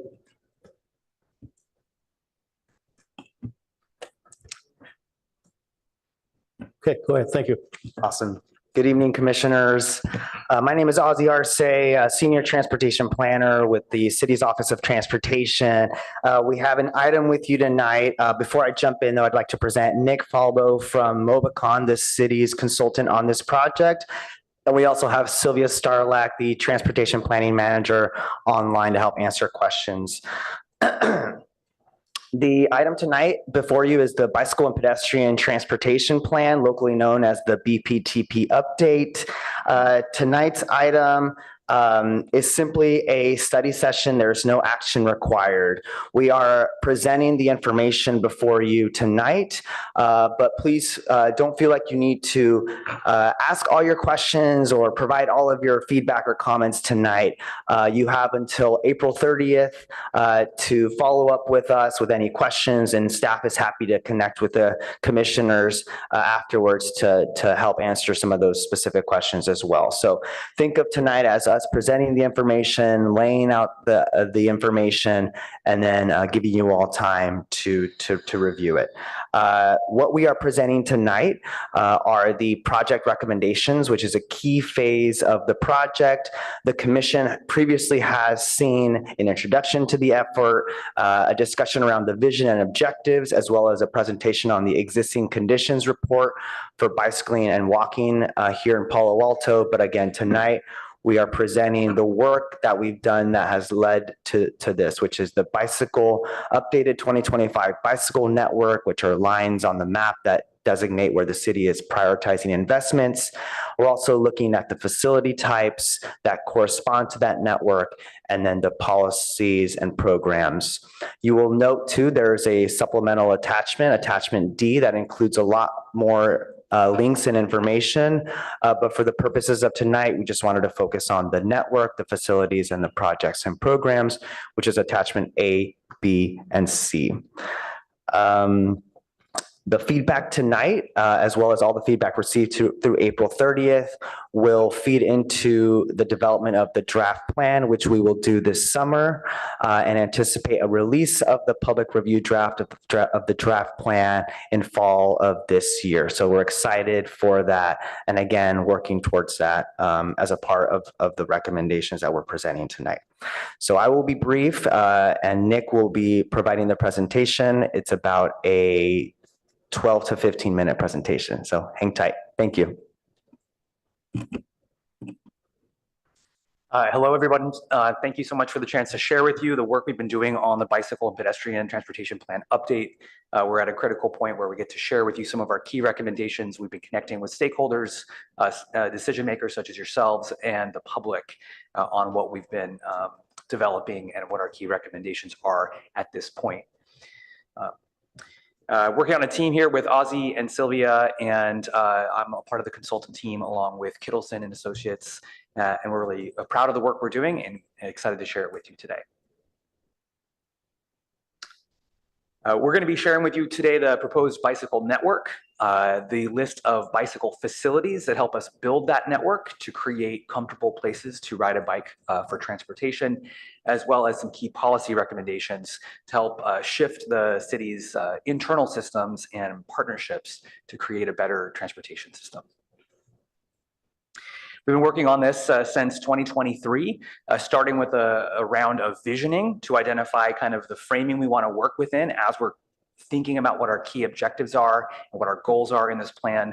Earlier in 2024, we explored key needs and gaps and analysis in what the challenges are out on the streets here in Palo Alto, and culminating to today's sort of recommendations for how do we improve the system, what are the changes we need to make to achieve our goals. And as Ozzy said, we're trying to finish up the plan this year, and we'll be coming back in the fall with our final plan. Next slide. The vision for the plan is a city where sustainable, safe, efficient, equitable, and enjoyable transportation thrives. Together, we will create a comfortable and connected street and trail network that supports walking, biking, and rolling for people of all ages and abilities. We continue to be a leader in safe routes to school and invest more in active transportation infrastructure, education, and encouragement programs. With that, I wanted to just call out the emphasis on providing for people of all ages and abilities. So many of our recommendations are oriented toward that goal. The project also has 5 key objectives. This is to guide our process, to guide our decision-making, and to guide some of the framing of some of our key recommendations, focused on being safe and inclusive, connected and accessible, community-led and cooperative, comfortable and enjoyable, and integrated and collaborative. I'm going to share the bicycle network recommendations, facilities, and projects. For the bicycle network development approach, we started looking at the 2012 plan. I think that's an important note, is that we are updating a plan that is already adopted and in place today from 2012 as a foundation. And we're trying to incorporate into it changes that have come since. Next slide. Multiple plans that have been developed since 2012 have been folded into this process, looking at both existing facilities on the ground that have been built, recommended routes the city suggests as people ride today, analysis of safety, looking at our high injury network of streets that are needing to be improved for safety, as well as looking at things like regional plans, MTC, Regional Active Transportation Plan. How do we connect to our neighboring cities? Up here is just a preview of 8 different plans. There's more in addition to that have been folded into this process, in addition to engagement with the Bicycle and Pedestrian Advisory Committee. Next slide. Our updated network has 2 key sort of policy structures in it. We have bikeways. These are the streets and the corridors that we enhance to support bicycling. These bikeways connect all across the city, and they serve a variety of different contexts. So you'll see some on quiet streets, you'll see some on busy streets, but together they form an interconnected network. We also have bicycle-friendly zones. These are cohesive areas that have concentrations of destinations with commercial activity and high levels of pedestrian activity. We want kind of everything in these bicycle-friendly zones to be bikeable and bike compatible. This is a map of the bike network proposal. Those green lines are those bikeways. These are the streets that we want to be improving to support bicycling. It's worth noting that some of these streets today are great streets to bicycle on. They've been a part of the bicycle system here in Palo Alto for many years. Other streets are new. Other streets don't yet have improvements on them. So this is sort of a vision of that interconnected key recommendation for that future. For the bicycle-friendly zones, you'll see we've concentrated on University Ave District as well as the California Ave District. This map shows changes from 2012. This is an update to the 2012 plan. You'll notice that there's actually not very many changes. I think the changes that we're really leaning into have more to do with what's on the street rather than the street itself. Those orange lines represent routes that have been removed from the 2012 plan, and the purple lines are those routes that have been added to the 2012 plan. One key note you'll see here, maybe the biggest change is Alma Street, where that long segment of it has been removed, recognizing that we have some great alternative routes that run very close to it and serve very many of the same destinations. Just that we want to get realistic about what's possible where we can. As I mentioned, the big shift from 2012 is less about what streets get to see improvement, but what exactly those improvements are. So the plan recommends a sort of simplified set of high comfort facilities with strict guidelines for their application. So we have bicycle boulevards, we have bicycle lanes, we have protected bike lanes and shared use paths, and I'll step through each of those. Bicycle boulevards are actually a Palo Alto invention, the creation of these calm, quiet residential streets that have been engineered to be great places to bicycle. We're prioritizing bicycles for transportation over cars for transportation on those streets. Bike lanes are needed when those speeds and the volumes of traffic increase beyond what's comfortable for riding in the street. We need to provide a dedicated place for people to be able to ride their bikes. And when traffic starts to get even busier, sometimes you can pair that with a painted buffer, an extra space to give even more breathing room and more space between people riding and people driving. Beyond that, on the busiest of our streets, we'd like to recommend protected bike lanes. These are bike lanes that have an extra buffer and include some sort of vertical physical element to make it essentially impossible to drive in or park in these bicycle areas. And of course, shared use paths. These are most common in sort of independent corridors separated from the street network.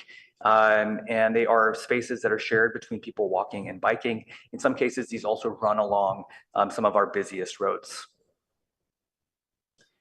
We follow federal design guidance for when to select what facility type.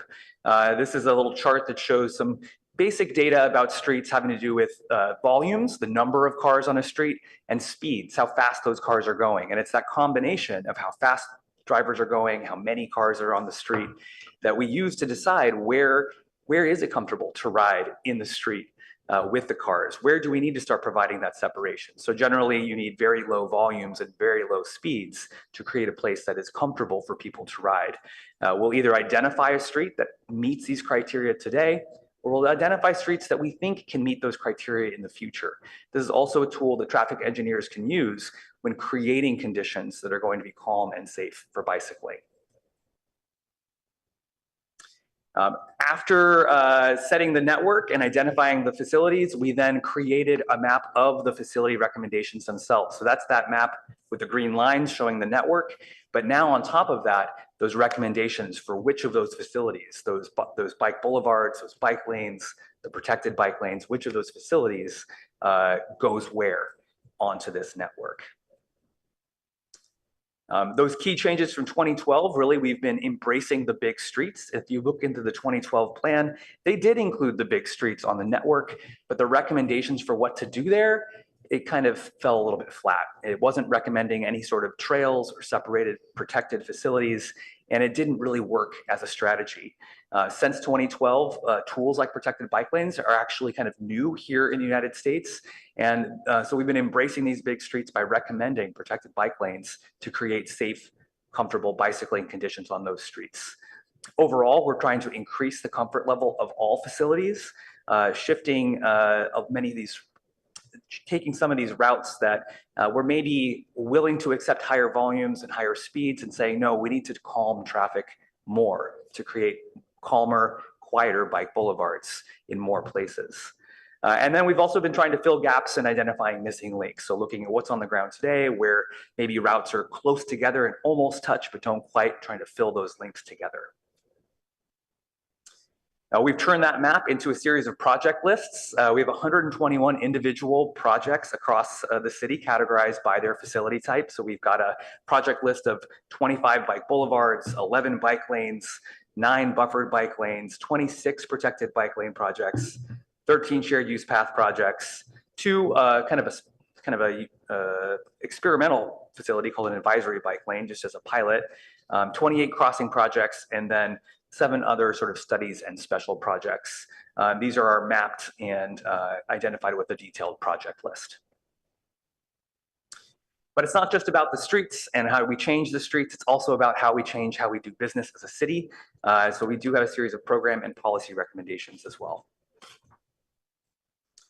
These programs and policies have been categorized by those same core objectives that we started with in the planning process into a series of tables that have been provided for you. In the safe and inclusive category, we're focusing on programs that institutionalize safety in our current city practices, elevate pedestrian and bicycle priorities, and introduce some new programs for implementation. This has to do with things like systemic crosswalk analysis, where are we going to put new crosswalks across the city, updating our traffic calming program, and updating our maintenance request programs. These are programs in many cases that exist. How can we adjust them to orient more towards safety for people walking and biking? For connected and accessible policies, these are programs that go beyond just individual projects and just help build this connected network across the city. Things like our signal modification program, looking at all the signals, the quick build program, a strategy for implementing more facilities in more places across the city, looking at things like first and last mile connectivity to Caltrain stations. These are kind of beyond just one project, but can become programs that build more everywhere.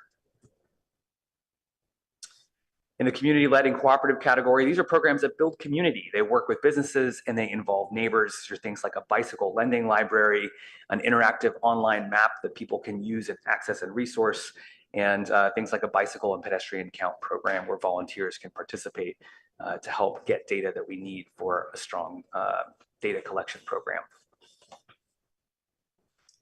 In the comfortable and enjoyable category, these are efforts to try to just make walking and biking more convenient, more useful, more enjoyable. This is getting things like bike racks on our buses, getting crossing guards for our schools, supporting the older adult mobility program. And then finally, programs that are integrated and collaborative, really talking about coordination across our city departments, as well as our regional jurisdiction partners to offer more holistic solutions to these community needs. This looks at both enforcement questions. How do we enforce walking and biking infractions? Looking at network coordination across the region with our partners. Looking at e-bikes as an important kind of change coming in the future, and things like that as we try to just work better and think bigger about our city and how it fits into the region. We have been sharing this material a little bit across with some stakeholders. There's more sharing to come. So I want to share with you some of our upcoming engagement. We've met with the Pedestrian Bicycle Advisory Committee. We've met with the Planning and Transportation Commission. We've done some focus groups over the last month. We're meeting with you all here today and really excited about the conversation. Next week is a community workshop where much of this material and more is going to be shared with the public, and we're really excited to talk to people one-on-one and have those close conversations. And eventually we'll be transforming this into the modified versions of these that work their way into the final plan for final adoption. So thank you so much for hearing us out here. Feedback is welcome through April 30th. So we have more time, as Ozzy said. You don't have to have all your feedback for us today. We're really looking forward to hearing the discussion, answering your questions, and continuing to hear from you all over the course of the next month. Okay, thank you. Thank you for the presentation and the packet that give us a lot more information about it, so I appreciate that. I'm going to open it up for any commissioners with, excuse me. Oh, I'm sorry. First of all, do you have any public comments? To the chair, it does not look like we have any public comment at the moment. Okay. Okay. With that being said, we'll turn it back to the commission for any clarifying questions or questions? Commissioner Cribbs? Thank Commissioner you. Cribbs? Thank you very much. It's been great to see you back again, and I appreciate all this additional information. There was on one of the charts on, I think, item 5, the staff report, page 12, just talk a little bit about deprioritizing enforcement and kind of what that looks like. It was just caught my eye, and I'd love to hear a little bit more about that.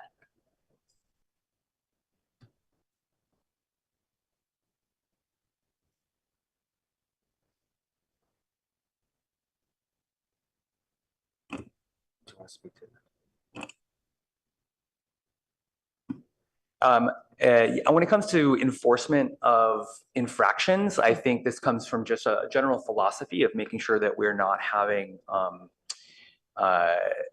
essentially minor rules about walking and biking, minor infractions that are used kind of in the wrong way when it comes to enforcement. So how do we make sure that these rules we have on the books are just overall a net benefit to our community? We're supporting walking and biking, not acting as a deterrent to walking and biking with some sort of over policing of walking and biking activity that maybe isn't actually contributing to unsafe behavior.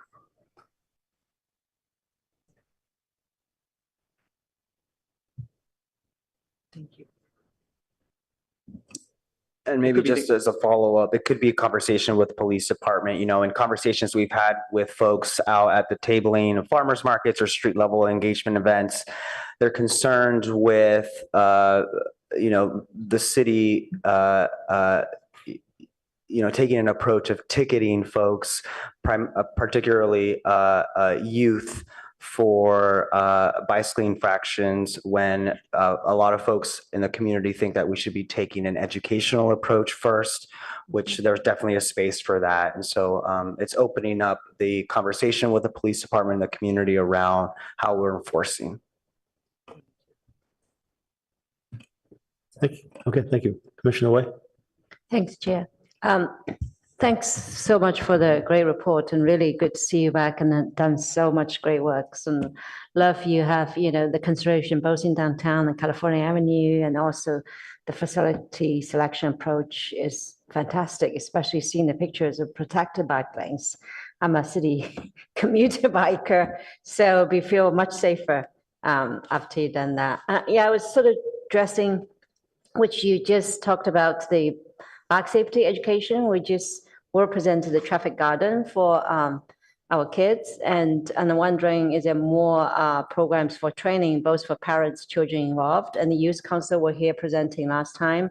And the safety in the city is part of their concern, especially bike safety, because more and more kids are using the bikes from middle school, some even from elementary school. So wondering how you go about the safety education, or even in the multilingual capacity too, considering we have a lot of immigrants families speaking different languages over here. I appreciate that question, Commissioner. What I'll speak to it more globally, I think, just to dovetail off of the enforcement conversation in question, that is one of the tools that we have. Education was one that I mentioned as well. And so, a lot of the times we think of these plans as infrastructure based, and that is great. But again, the educational component is something that our community wants us to focus on. And in the context of the safe routes to school, specifically, middle school and high school age students, the city recently hired additional staff under the Safe Routes to School program to help further build out that program to get to some of the elements that you're speaking to, including consideration for multi-language education and consideration for education of older youth as well, and not just focusing on K through 6 efforts. So what I would say is globally, education is an important tool in our toolbox, and more specifically, the city is allocating additional resources to our Safe Routes to School team in the Office of Transportation to help us build that more specifically.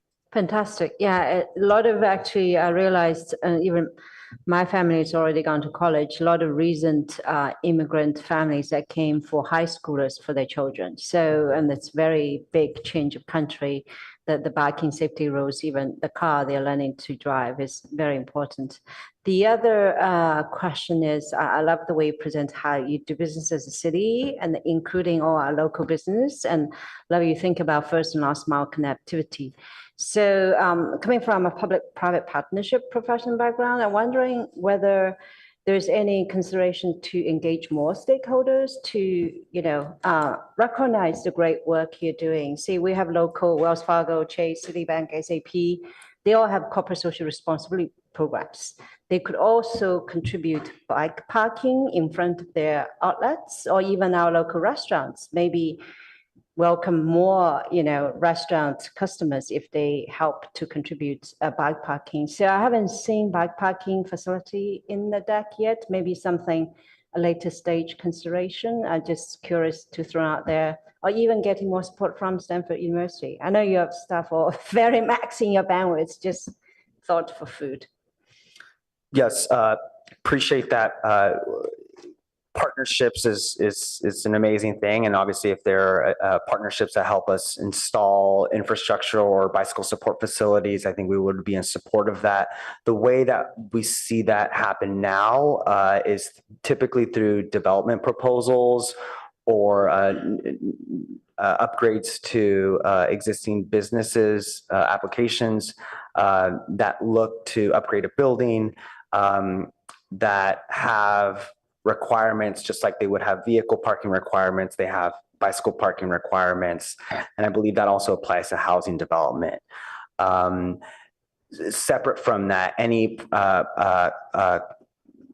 commercial property owner or property owner that wishes to install bicycle parking on their property has a process for that. However, that would be on their property. I think what you're speaking to is like a PPP for infrastructure in the city's right of way, and that's definitely a program that we can take into consideration as we develop. Thanks. That's great. And final question is, you mentioned about the e-bike enforcement strategy, and I would like to see more how you elaborate. What does it look like? Right. And Nick, feel free to speak to on some of the best practices, but I know that was a recent discussion the city had, and I know that was a recent discussion that the commission had around e-bikes. And I think for us, we want to take into consideration best practices and include recommendations in the plan that speak to those best practices, yet the plan won't seek to change any policy direction as part of its action. It would maybe recommend policy changes or work towards those policy changes based on best practices. But I know that is something for us to take into consideration. Yeah, fantastic. I also really commend you have this senior mobility program, and as our cities also getting aging, it's really important. Thanks so much for the great work. Congratulations. Thank you. I wanted to add actually on the e-bike discussion, just for a little more framing, that's maybe one of the other big innovations since 2012 is the rise of e-bikes and micromobilities, electric scooters. And so as we design this future network that updates the 2012 plan, there's a piece of how you accommodate these users in a way that minimizes conflict and supports them as modes that are actually contributing to mobility, contributing to safety, and contributing to how people get around the city. And so as we think about how we build great bike boulevards, how do we build these great protected bike lanes, I mean, so much of it is about providing adequate space so that people can use this space together. So having facilities that are wide enough to ride side by side, facilities that are wide enough so that faster users can interact with slower users, and that instead of creating conflicts and pinch points, they're actually interacting with one another with care, with understanding, and sort of in a relatively peaceful way. Commissioner Kleinholz. Chair, I'm sorry, could I just interrupt 1 second? I apologize. I have to leave. I scheduled another meeting for 9:30, not budgeting my time well. So I apologize. I'm leaving. Please don't take it personally. I know how hard you all have been working on updating the bike ped master plan, and I look forward to when it comes to council. Thank you, and I'll see you all at the next meeting. Thank you. Few questions. What walking infractions have been recorded and actually cited in the city? You talk about biking and walking infractions and trying to see that people don't get penalized for minor things, but I don't know that we are doing that now. So is that something that's really necessary, and how does that relate to walking? Commissioner, I apologize. I don't have the numbers from on infractions for bicycling and walking. That might be something that we could connect with the police department on. Yeah. I would imagine there are no citations for people even crossing a street. Even though it's not even illegal anymore to jaywalk. So I'm not sure that there is huge need for, I like to have things be very concise when possible. My biggest, there are two things that are more relevant, I think. One is looking at wider facilities and line of sight. Do you expect trees to have to be removed to allow this plan to move forward? And if so, do you have any mapping, numbers, any information on that? I would say that when we're at this point, at this sort of early, I guess I want to say early stage, but this network stage level of planning, we don't necessarily have all of the answers identified for exactly how a particular project would be implemented.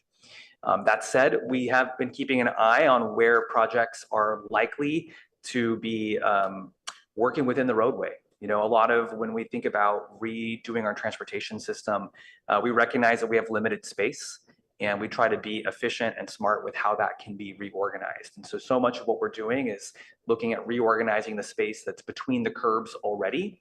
This has both tremendous cost savings when it comes to implementation, so that we can build more and build that stronger connected network faster, but also because of these other impacts that can happen, such as trees. So by building within curb to curb, we're reconfiguring parking, we're reconfiguring travel lanes, we're doing traffic analysis to understand what's possible and implementing that without having to have any impacts outside of the kind of roadway area. Okay, that's the intent, but will you have that information at some point? Generally, that will come as a part of future project development. For this particular plan, it's possible we'll learn more for maybe the top priority projects. But as far as the overall network, we're unlikely to have any data that speaks to how each of those are going to be implemented with any level of confidence. So when a city approved this project, overall, the plan, then if there are impacts to shade on the pedestrian sidewalks or generally loss of trees, they will not have that information. So Commissioner, this is a visioning document. It really just lays the lines on a map that seeks to identify the streets that the city wants to prioritize for investments. As Nick was noting, it's at the project level where the analysis comes in terms of environmental impacts, traffic impacts, that will help us make the best project. At this planning level, we don't drill down as far as I think the granular level that you're asking for. At best, we can note which projects we presume would repurpose some of the existing curb to curb right of way. When I look back at your vision, and pedestrians walking in the street and looking for shade and comfortable places to walk, it starts with a vision that is very inclusive and very environmentally looking for a broad spectrum, but it ends with, okay, these are streets where we're going to have a project. I don't see, okay, we're also going to plant trees here to increase the comfort of pedestrians. I only see, oh, this is something we need to increase the safety, but the vision didn't only talk about safety. So if that is the vision, to provide something that really looks at all the at pedestrians as well, then identify some streets that are missing trees. I can think of Mayview. Just go there and plant. This is a major bicycle route for kids, and it's a major street where people go to the community center, and there is no shade there.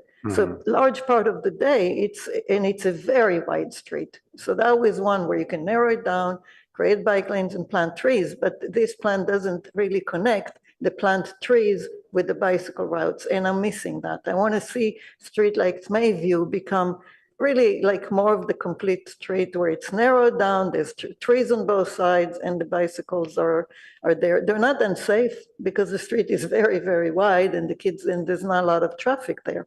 But this is a street that could be an example of how you really create the comfort and look at the vision more holistically and more with the vision, and not only, let's just put some concrete and paint green lines.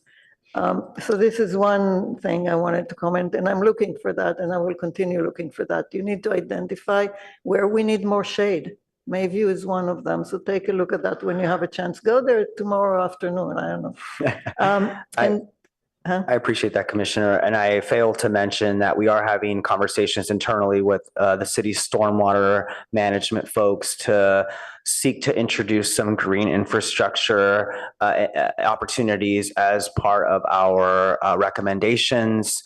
That is something that's newer in development, where you bridge transportation infrastructure with green infrastructure, but there are those opportunities. So I appreciate that call out.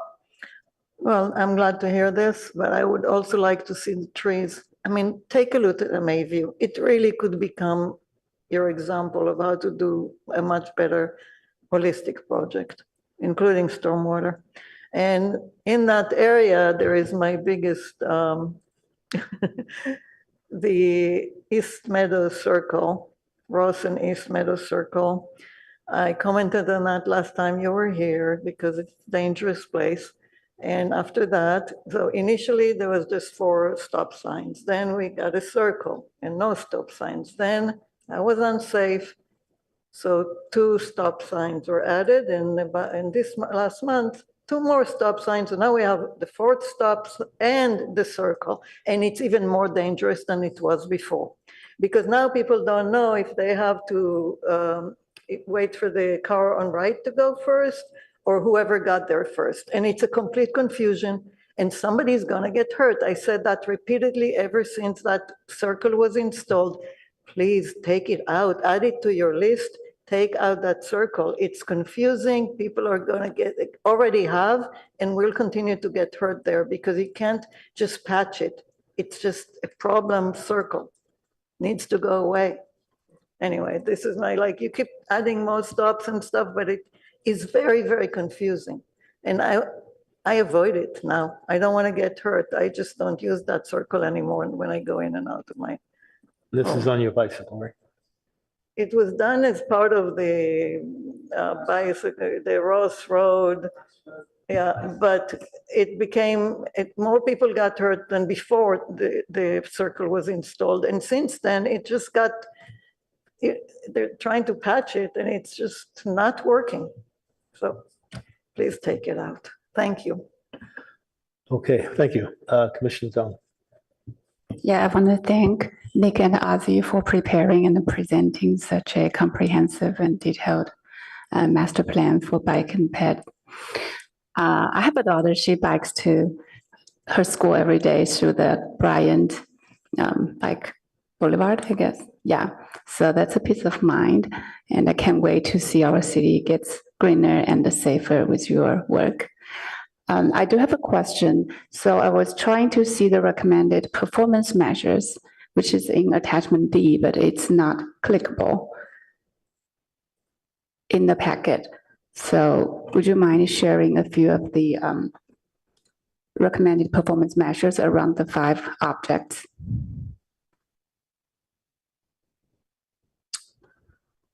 Yes, maybe I can share my screen.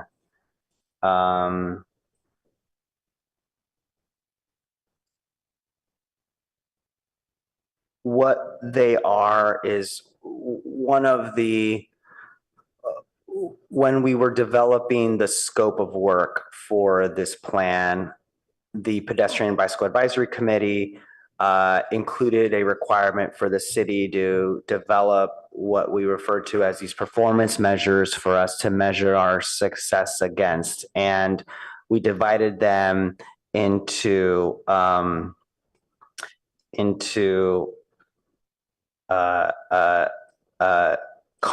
categories similar to those objectives. And I'm trying to share my screen here. And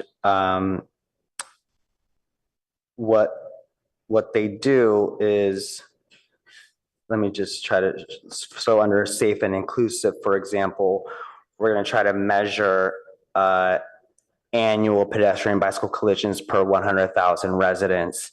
And so think of these as indicators that we're going to measure our progress on, and these will essentially help us determine where we're moving the needle as we implement this plan. And so you might have seen performance measures in other more recent planning efforts, but they are divided in the same categories, if you will, as our objectives. So safe and inclusive, connected and accessible, community-led and cooperative, and so on. And then just last bit on here is we have recommended performance measures, and then we also have potential performance measures.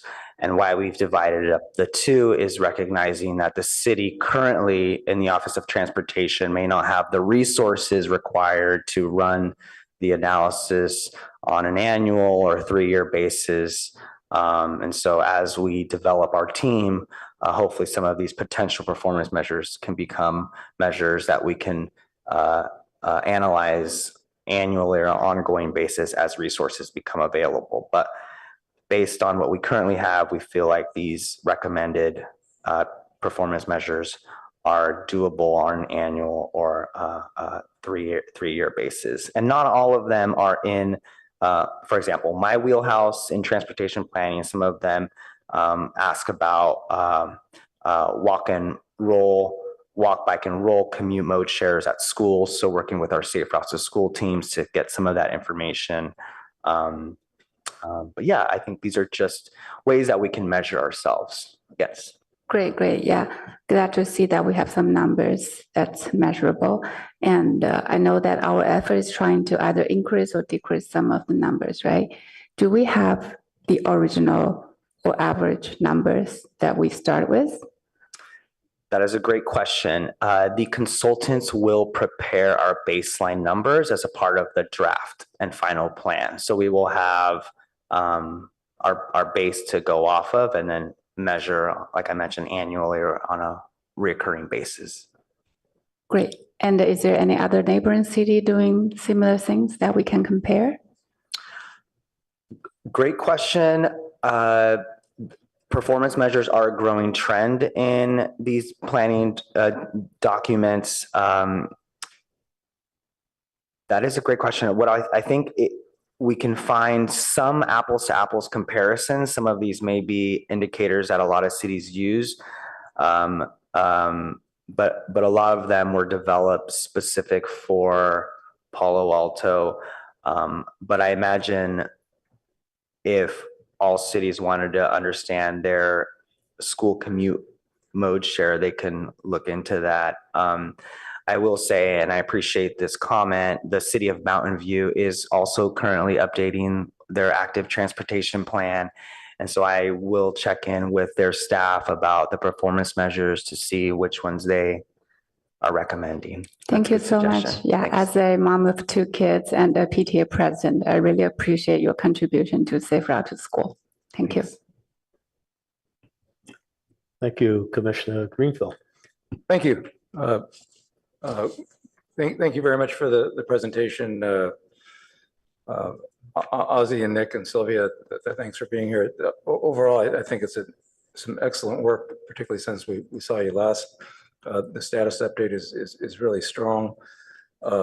The vision statement's great. You have to chuckle a little to see that this is the reduced vision statement, but it is great. The objectives, the 5 pairs of objectives are really nice and clear. The maps are excellent. The 5 tables of information, just the way things are presented, it's really good. I mean, if you take the time to read through it, there's a lot there, and it's in an easy to digest format. So I applaud your efforts on that. A lot of things that I really like just resonate to just mention real quickly. The emphasis on more protected Class 4 bike lanes, improved bike lane access, particularly for Meadow, Middlefield, Charleston, and Embarcadero. That's great for planning. Bike racks on buses, interactive bike map tools, valet event parking, repaving, program priority, all great stuff. Following up on a couple things, a lot of great comments from other commissioners. But on the enforcement side of things, so where is the city with what sometimes referred to as Idaho stop signs enforcement? Basically, if bikes don't stop if they don't need to stop, where's the city on that? I don't want to speak on behalf of the police department. Yet I imagine they, enforce the rules of the city of Palo Alto and have to, make judgment calls and prioritize their time like we Okay, all moving do. on. Yeah. I support Commissioner Kleinhouse's comments regarding identifying streets that are in need of shade. That's a real strong priority, and that fits in real well with integrated and collaborative within other programs of the city. So that's excellent. I did not realize that Palo Alto invented bike boulevards, or I forgot that. So thanks for mentioning that, and be sure to continue to mention that. That's good for people to hear. Could you elaborate on your vision for the bike-friendly zones, particularly like University Avenue? Unfortunately, it looks like cars are going to continue to be on the road for some time. How do we make it work for everybody? Yeah, I think the vision for bike-friendly zones has sort of 2 components.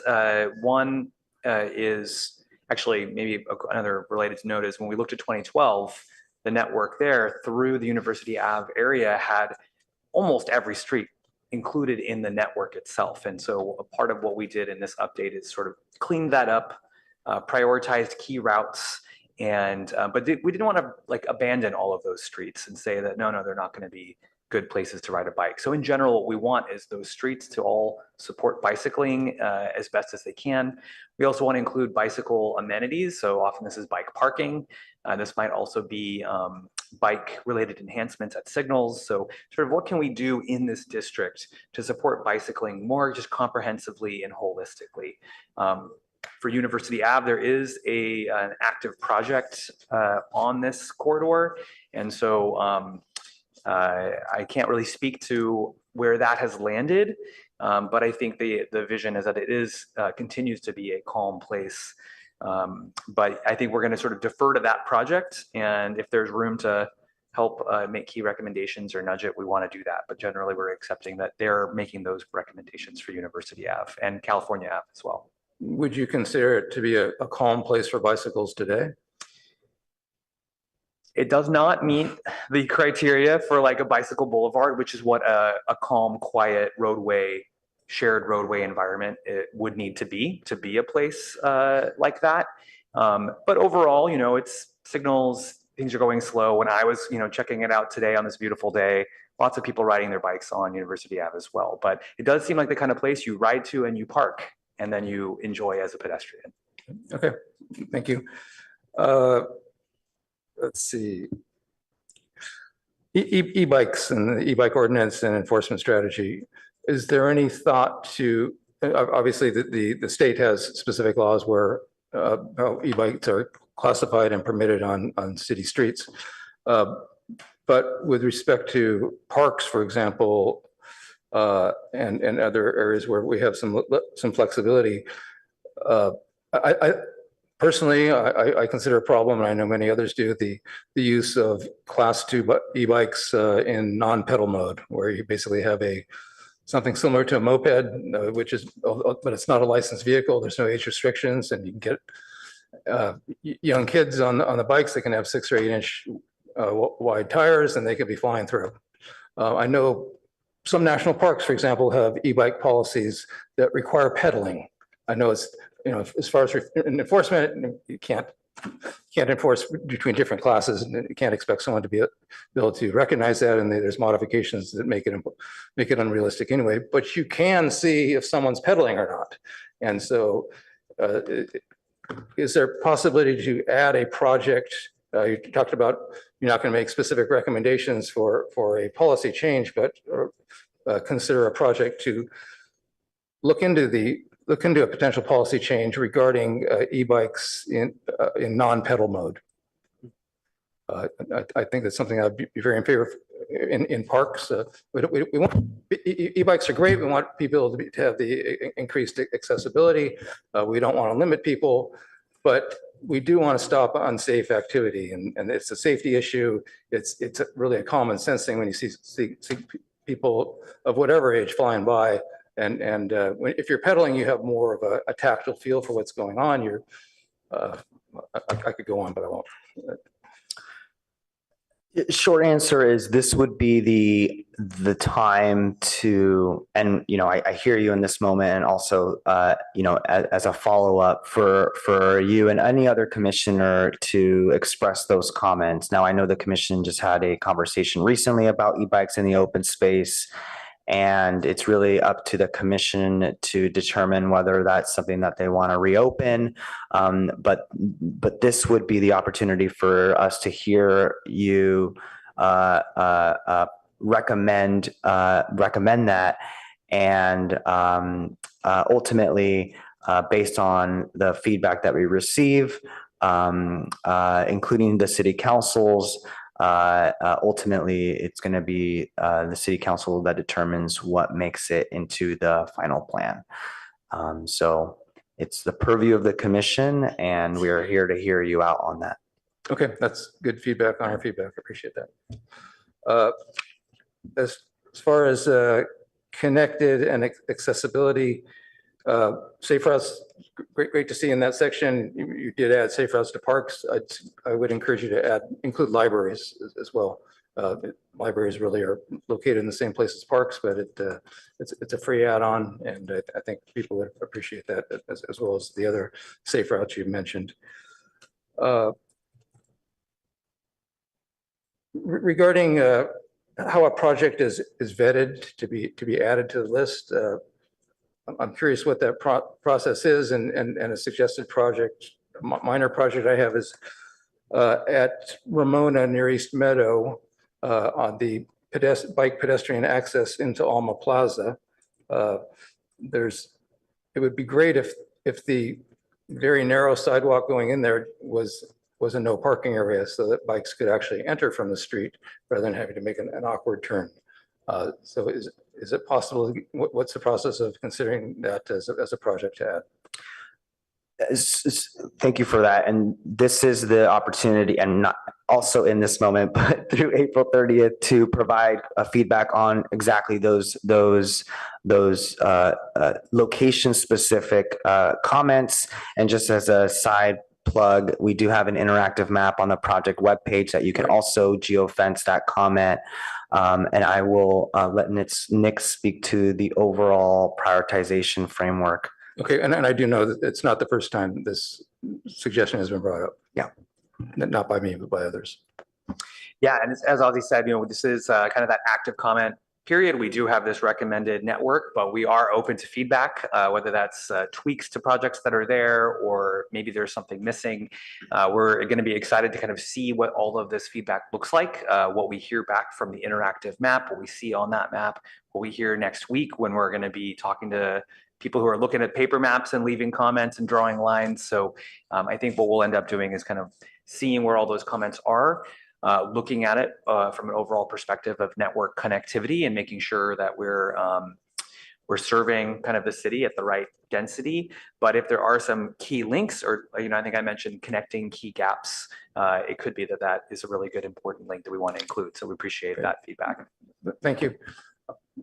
And I would be remiss if I don't plug the city's 311 also as another place for you to submit that feedback.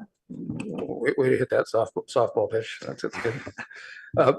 Regarding bike paths on closed streets, for example, Cal Ave, where are we at? I mean, let's be realistic.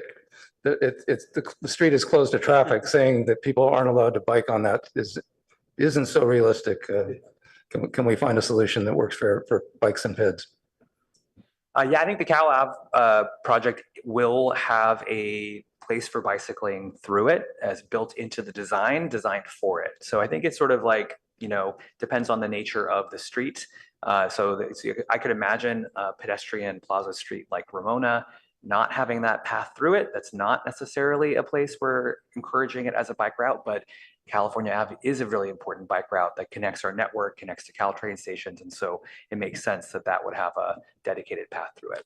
All right, I'm going to strongly agree with half of what you said. I'll push for Ramona as well. Yeah, and just as a point, the city council recently did create 2 new city streets for the city's comp plan, and they created a pedestrian street that is Ramona, where only pedestrians are allowed and emergency vehicles. And they also created a second street, I believe it's called Community Street, and it will allow for bicycles as well as walking and commercial vehicles during special events like the farmers market, and obviously emergency vehicles at all times. And that was a recent council action for those car-free streets. And where is Community Street?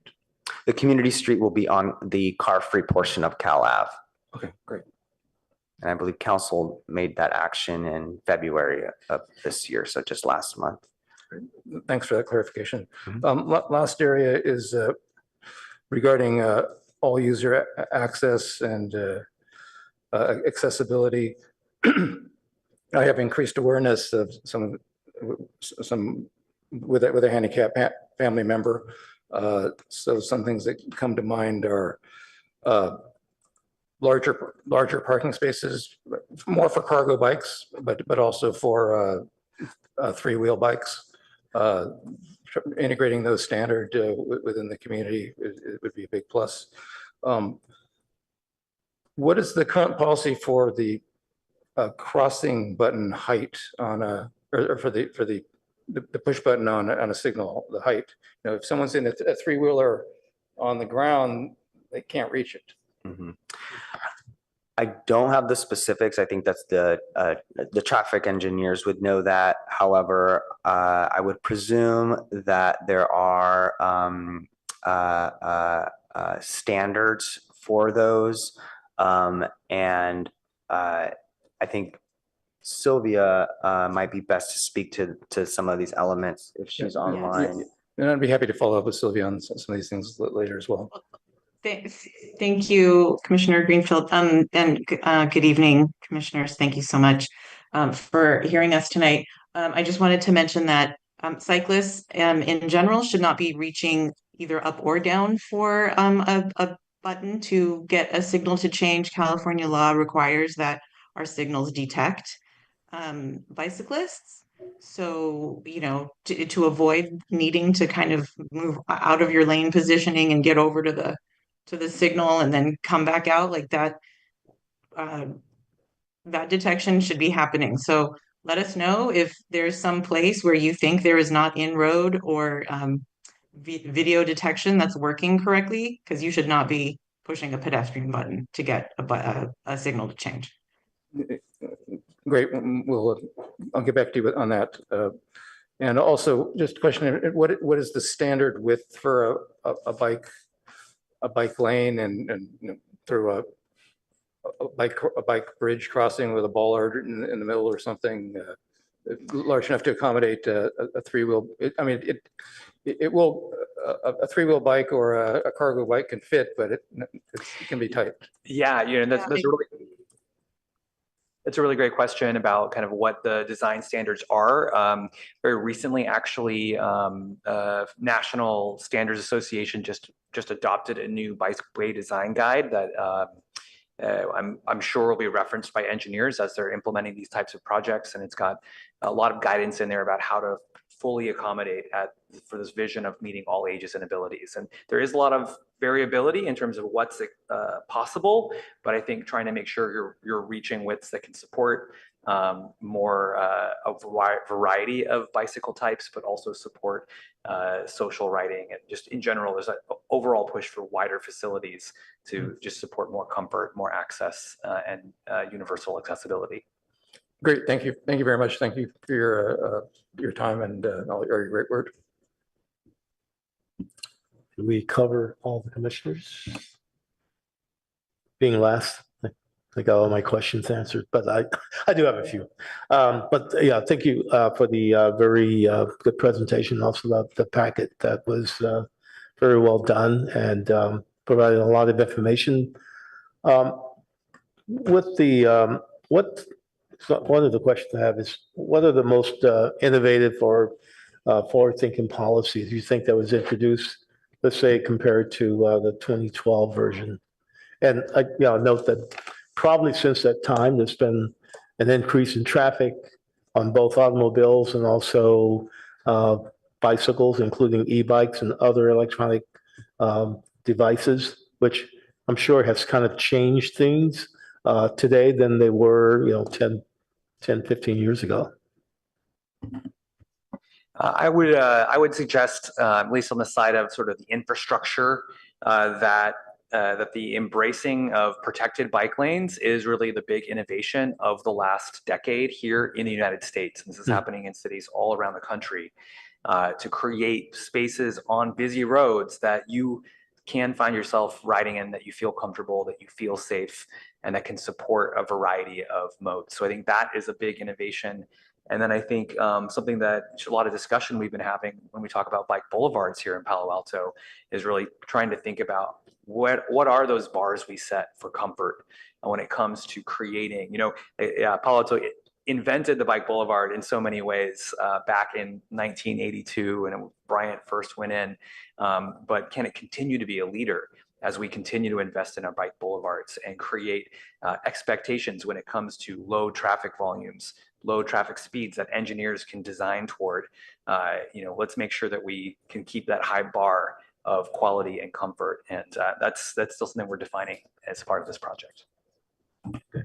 Appreciate the question. I would just say that in addition to the protection and the removal of sharrows, we've also seen this shift towards an acceptance and embracement of quick build done right. And really being able to showcase the vision behind something before we get to the full expensive infrastructure, kind of being able to have that middle step to gather community feedback and have that iterative process.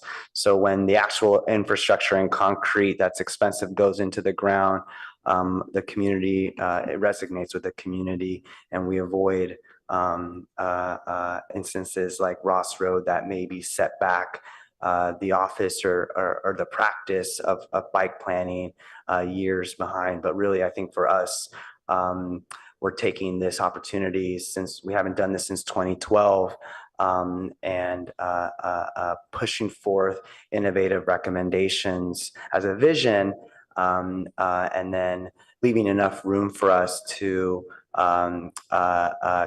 continue to learn from the best practices. So when we move to implement, they are reflective of the best best in class. So appreciate the question. And I think Sylvia also wanted an opportunity to answer that. Yeah, thanks, Ozzy. Thanks for that. I wanted to mention that in the work that we are doing with the Safe Routes to School program, it's been a little while now, but whenever we ask parents, what would be the thing that would allow you to let your child walk and bike to school, and we're asking parents who currently do not allow their kids to walk and bike to school, the number one thing is protected bike lanes. So that is the thing that we would like to deliver. And unfortunately, not every child lives on a bike boulevard, right? And not every school route is completely traversed, by just being on bike boulevard. So some kids have to ride on arterials. Some kids have to cross El Camino. Some kids have to cross, Embarcadero. So that's part of the intent of the network and the upgrading of the facility type to increase comfort is in a way, or in a large way, to increase everyone's comfort in riding. So that's, and that ties in with our city's greenhouse gas emission goals, our sustainability climate action plan. So I just wanted to add that little piece when you were asking Commissioner Freeman about what is the innovation. I mean, in 2012 we didn't really have that in the industry, and since 2012, protected bike lanes, as you've probably seen in other cities, are the thing that actually get people out and biking. So because sometimes you can get most of the way there, but then you can't get there anymore because the intersection or the bike lane just disappears, and now you don't feel comfortable biking. I did want to just kind of round out a couple things that were said earlier, and Ozzy reminded me just now, you mentioning the Ross Road and Meadow project. I completely hear Commissioner Kleinhaus's frustration with that, and I do want to note, though, that regarding the trees, I don't see a conflict between having trees and having bike facilities. In fact, if you look at Ross Road, we added trees to the road itself in order to slow down vehicles. So that was a layering of trees, into the road so that we could have the shade and also the traffic calming that was needed in order to turn that street into a slower street that more cyclists are using now. So that's one that I just wanted to mention, that I don't see a conflict. And it is true that, with intersections like Ross and Meadow, we have to learn. We have to learn, and that's why the quick build program is something that I think will help us in figuring out, okay, is this the right thing? Let's try it out for a little while. Let's see what happens, and then we can go on from there. So we need to be able to iterate, and we are iterating at East Meadow and Ross. And normally, also, what happens is the normal course before you can even really evaluate whether or not something has worked in transportation engineering is you wait for 2 years and then you evaluate. You evaluate after that initial 2-year period of adjustment. So yeah, it's going to be a little tricky as people learn the new thing, but then they will learn. And then when we get to that point, that's when we're going to start taking data. So just wanted to note those couple things there. Thank you so much. No, that was great. And you mentioned designing routes on arterial streets. I guess the question would be, what did you see some of the biggest challenge in, balancing comfort and safety, while designing those routes on arterial streets and getting parents to feel comfortable that, they're a kid who maybe is just starting to ride and they want to make sure that they feel safe on those streets. It is. Oh, go ahead. I think so. Yeah, it definitely is a challenge to try to create those types of streets. And I think we're as a industry in transportation design and planning, this balance of quick build, as Ozzy was mentioning, and more kind of robust investments is there a little bit. If you're just putting some flexible posts in the road and some paint on the road, like it doesn't quite give that same experience as the separated pathway that's raised up and removed and maybe is a line of trees protecting it from the road. So some of these elements that do create comfort do come with more investment, but compared to what we've been building so far, that one stripe of paint and 5 feet of space, this new world of facilities is much more comfortable and is more appealing to a much broader range of users and riders. So I think part of that's also people getting to see it in action. There's not a lot of that here in Palo Alto today. So I think as we start to implement more, people can see it, they can ride it, they can ride with their kids and get a little more comfortable and kind of see what that looks like so that they have trust in it. Okay, thank you. Commissioner Greenfield? A couple quick closing points, excuse me. One, I'm frustrated that our community hasn't figured out how to navigate traffic circles yet. Hopefully one day. And secondly, just a plug.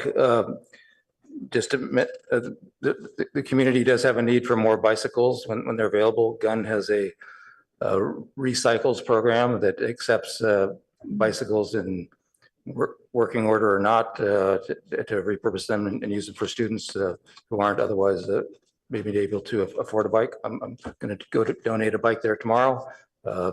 Checked in, the program's still alive and running. So if anybody has bicycles or looking to find a new home for, Gun Recycles is a good place. And there's others in the community as well, I'm sure. Thank you. Okay. Thank you. Could I just ask, tell us how you're publicizing the community workshop next on the 2nd, please? Yes, we're advertising it through the different meetings that we're attending, Payback, PTC, and PRC, as well as working with the city's communications team to help us publicize it on all the city's social media channels. I believe they're also publicizing it as part of the Uplift Local newsletter and the Transportation Connect blog as well. So various forms, if you will. That's great. And it'll be great to see the comments that come back to you, because this is really the last public chance before the end of April, right? Correct. And the public will have another opportunity to provide comments once the draft plan document is released in the fall. But yeah, this is a key phase for them to comment because the elements you see here will be what make up the chapters of the draft plan. Thank you. Thank you. I have one last question, but I think you just answered it. And that was the timeline for the finalizing the draft plan. I think you said in the fall. Is that correct? Correct. So we're going to present this information, as was mentioned earlier, to the city council, anticipating before their summer recess, and we will take the summer to be heads down, putting together the draft plan that we will present to the public in the fall, anticipating a city council adoption by the end of the calendar year. And that will also integrate the community input as well. Correct. Okay, cool. All right. Thank you. Thank you. Very good presentation. We appreciate it. Thank you. Thank you. Thank you. Thanks so much. Excellent work.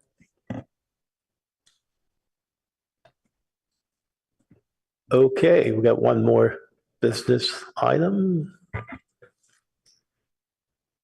Yes, I'd like to invite Aaron Perkins, Principal Engineer with our Utilities Department for item number, I believe this is 6. Yep.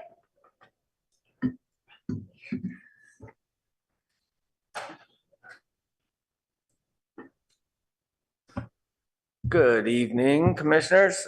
Again, my name's Aaron Perkins. I'm a principal engineer for water, gas, wastewater in the utilities department. I'm going to do an overview on our Rasadera Creek Rehabilitation Project. If you can. So quick agenda, I'm going to go over kind of how we got here, the exposed natural gas pipeline. Temporary work we've done in Rasadera Creek to protect that pipeline, and then kind of where we're at right now as far as a more permanent design, and then construction of that design, and then eventually some post-construction monitoring. So on March 28th, 2023, a couple years ago, we were notified of an exposed natural gas pipeline in the Rasadera Preserve. It was about 1,200 feet upstream of Rasadera Lake. It was a hiker out there in the preserve that notified us.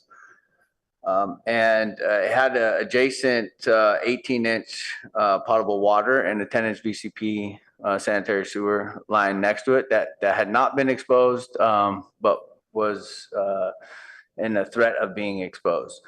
Now, it's important to make out that that potable water and that gas utility line are the only feeds to the Foothill residents.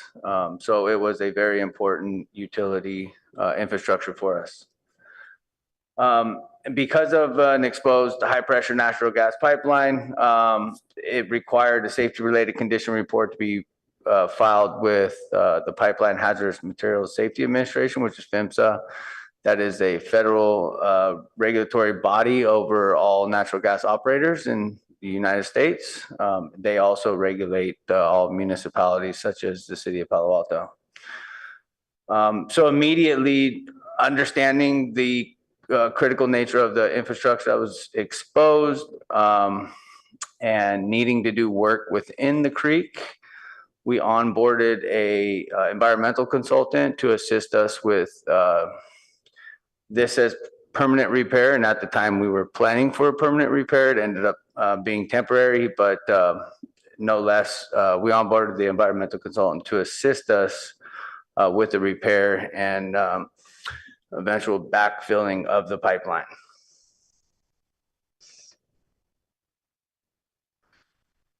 So the exposed, these are a couple pictures of the actual pipeline that was exposed. You can see there was about a 7-foot or 8-foot head cut that had worked its way up from Rasadera Lake and exposed the pipeline. So September 2023, about 6 months after the discovery of the exposed pipeline, we had already been working with the design consultant to put together a design. We submitted the design to the permitting agencies, and that's why I said we thought we anticipated it to be permanent. It ended up being more of a temporary fix. And so later that month in September, we were finally issued a RGP 5 permit for emergency repair by the U.S. Army Corps of Engineers to place a temporary fill in Rasadera Creek and protect that gas pipeline from future storms.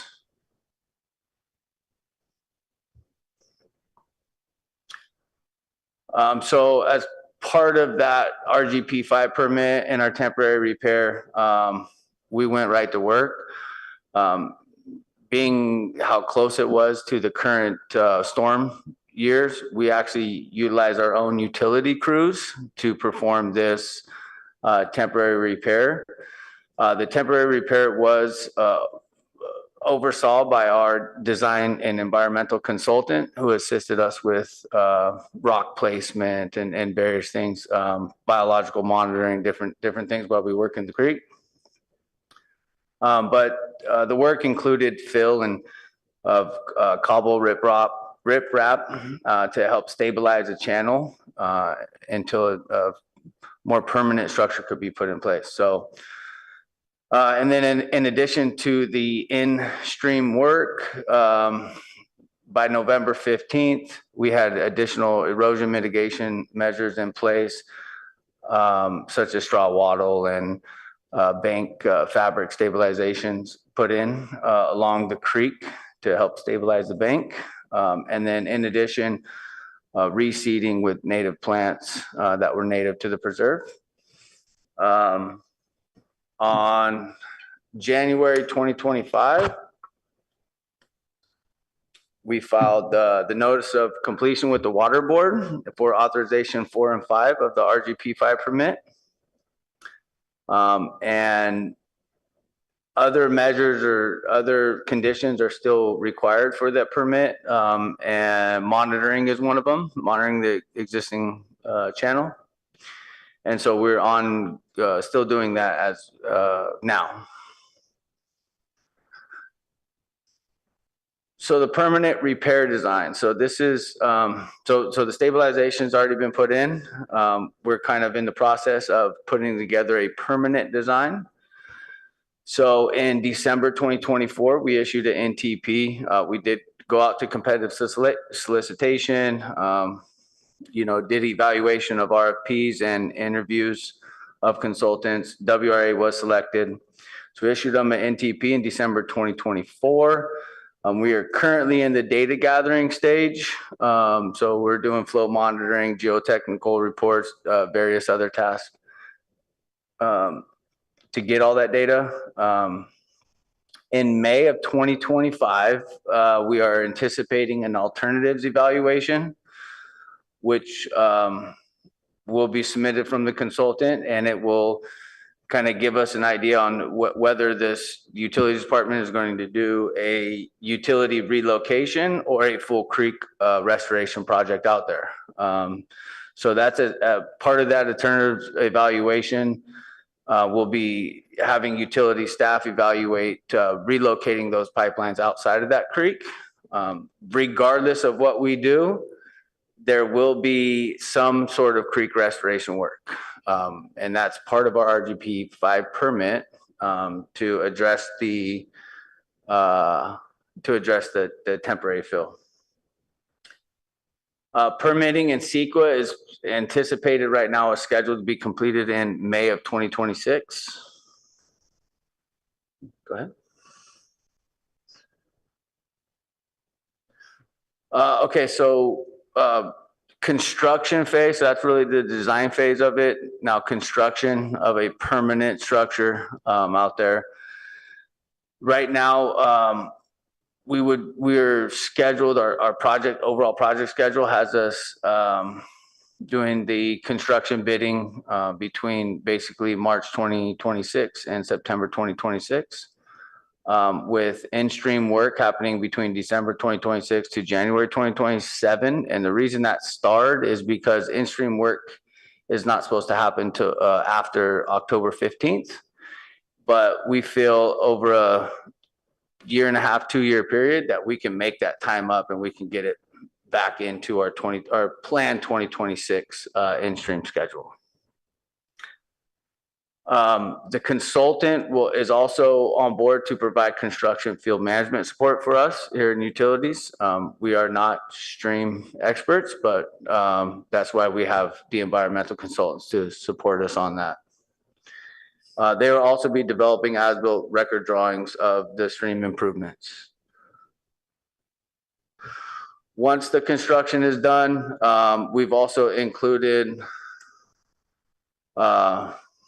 and or anticipating permitting agencies are going to require at least probably a couple years of post monitoring of the stream, which is going to be biological compliance, reporting required from the permitting agencies. And part of that will include geomorphologists and engineers doing annual reviews of the channel stability, and also any rainfall events that are greater than a 20-year storm will require that. It also includes ecologists to go out to review vegetation success and also review weed management out there. And then again, annual reports will be prepared and submitted for the permitting agencies. And that's it. So, overall, I mean, it is a few year long project. And I do want to just thank Sarah and also Mike Warner out at Foothills. He's the lead ranger out there at Foothills. They've been pretty instrumental in kind of helping us go through the process of making sure we do all these things right and helping us through. So I did want to thank them for that. Thank you, and thank you for the presentation, including the material that you put together. It was very easy to read and get a feel for what challenges you guys have, and looking forward to hearing more about the work in progress. I'll open it up. Do we have any members of the public want to address this item? To the chair, there are no public comments. Okay. I'll open it up to members of the commission who have any follow-up questions. Commissioner Cripps. So a really big project. Where does the money come from for this? Utilities? Utilities. Utilities. Okay. And how many agencies are monitoring this? Is it 5 or 6? I mean, the permitting agencies? Yeah. So right now we have the ones we've worked through before are going to be the Army Corps of Engineers, Department of Fish and Wildlife, the Water Board, and then those are the 3 main permitting agencies, and then we will have CEQA. Does Stanford get involved in that at all? Who? Stanford University? Stanford University? Yeah, do they have any jurisdiction or No, anything? it's a city park. Okay, thank you. You're welcome. Commissioner Kleinhaus. How well is the temporary retrofit holding up? I mean, it's holding up well right now. It's been through 2 storms already, but it is being monitored and it's holding up. There's some areas there that look like there's been slides. Some areas in the preserve or in the Along the creek? creek, yeah, and I think it's the areas where he's done some work and it looks like there's some slides there. Yeah, so, And invasive species are coming in. yeah, so the reason that was exposed was because it appears that a 6-foot head cut has been working up that stream for many, many years, probably decades. Those pipes were installed, well, the gas pipeline was installed last in late 1960s. And it's recently been, exposed. So it's been an ongoing problem, I think, for that creek, and it just finally now has caught up to the utility lines. So how often do you monitor? Monthly. Do you still monitor that there is no continuing erosion on the sites that you've been working on with temporary solutions? So it's monitored monthly during storm events. And during the summer, we don't monitor it. There's no water. It's a dry creek in the summer. Okay, thank you. What kind of CEQA do you anticipate? What is it going to be, a mitigated negative declaration or an EIR? What do you expect? Yeah, we're anticipating it. We're anticipating it be a negative declaration, but again, we'll see what the consultants can get through that. Negative declaration, not even a mitigated negative declaration? I mean, you say that you're going to need mitigations.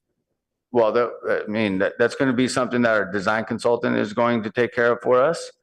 Right now, they're hoping for a negative declaration.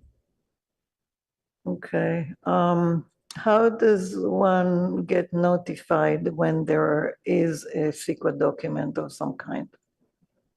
I'm not sure, but I can get that information for you.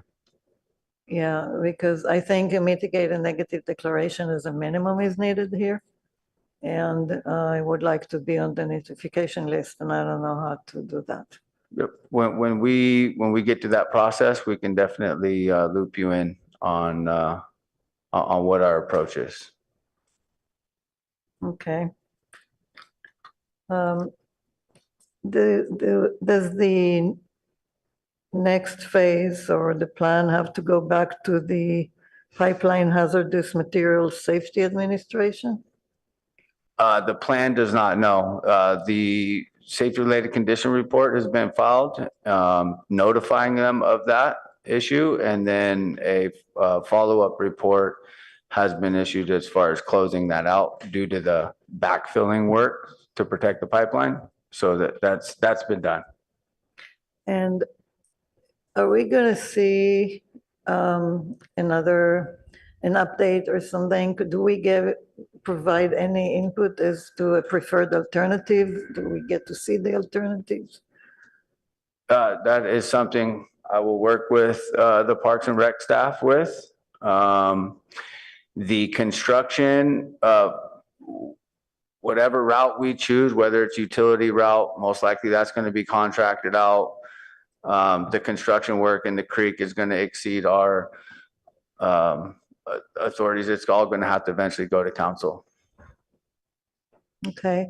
This is an opportunity to get the pipeline and other infrastructure out of the creek, right? Because Yep. as long as it's in the creek, you'll always have the potential of something going wrong. And so if we have I don't know if this is the time, but I would strongly recommend an alternative that puts the infrastructure under the road potentially, or somewhere that's not in the creek. Right. And I mean, utilities would love to move that out of the creek. And it looks and appears like the water and wastewater pipelines, we can potentially move into one of the trails outside of crossing that creek at that location. The natural gas pipeline most likely will have to remain under the creek there. It'll have to be drilled deeper at a deeper depth because that pipeline eventually goes up to the golf course. So it doesn't come back. How many, I don't know, units of, how many structures does it serve? It serves everything above Alexis Drive. That's homes and that club up there? That's homes and yeah, the club, the golf course, everything. And then the water line serves even further up to all of the reservoirs in the foothills. Okay. All right, thank you. Thank you. Commissioner White? Thanks, Chair. Thanks so much for the great presentation and detailed drawing too. I'm actually take on you were just exploring on page 5. You mentioned about alternative evaluation of utility relocation of Fall Creek restoration. Would you be able to elaborate a little bit on that? Yeah. So right now we're in the data gathering stage.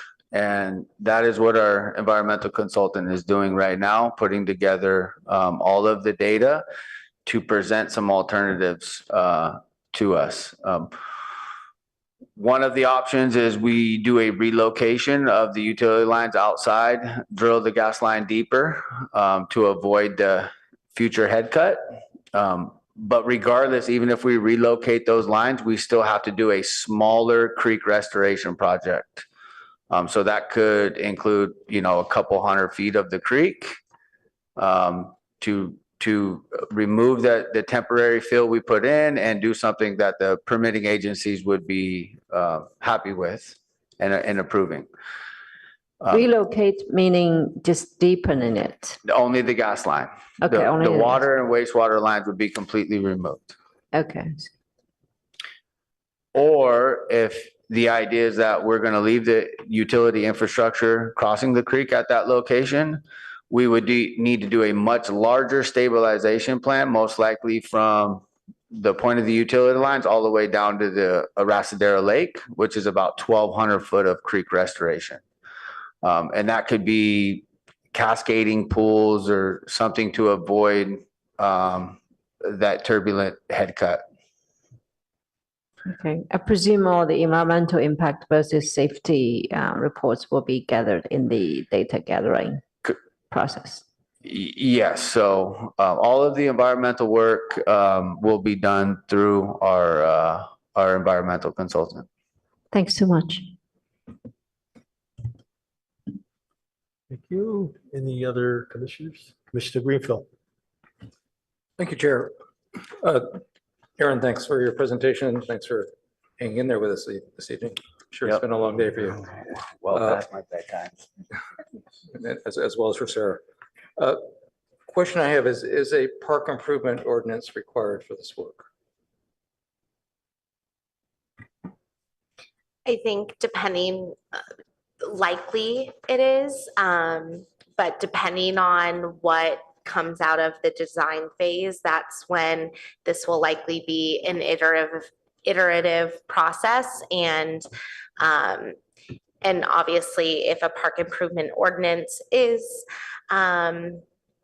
it would come back to the Parks and Rec Commission. But I think, Aaron and I are going to continue to work together, and any updates will make sure the group is aware. And is there a reason why park improvement ordinance wasn't required for the interim work?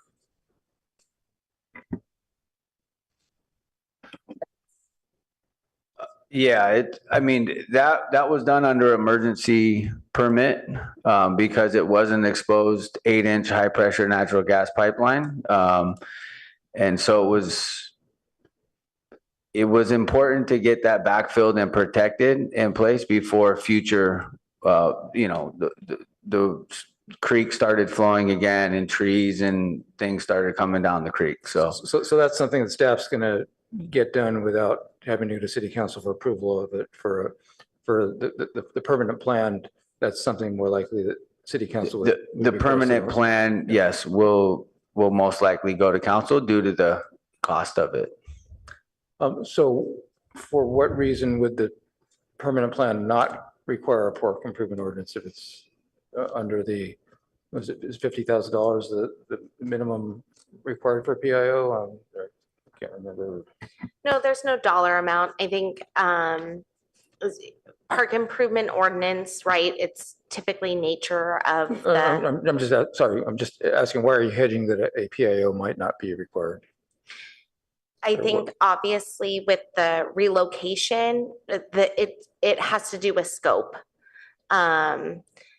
It's at this point, right? We're still in design phase, so it feels premature to say yes, it is required.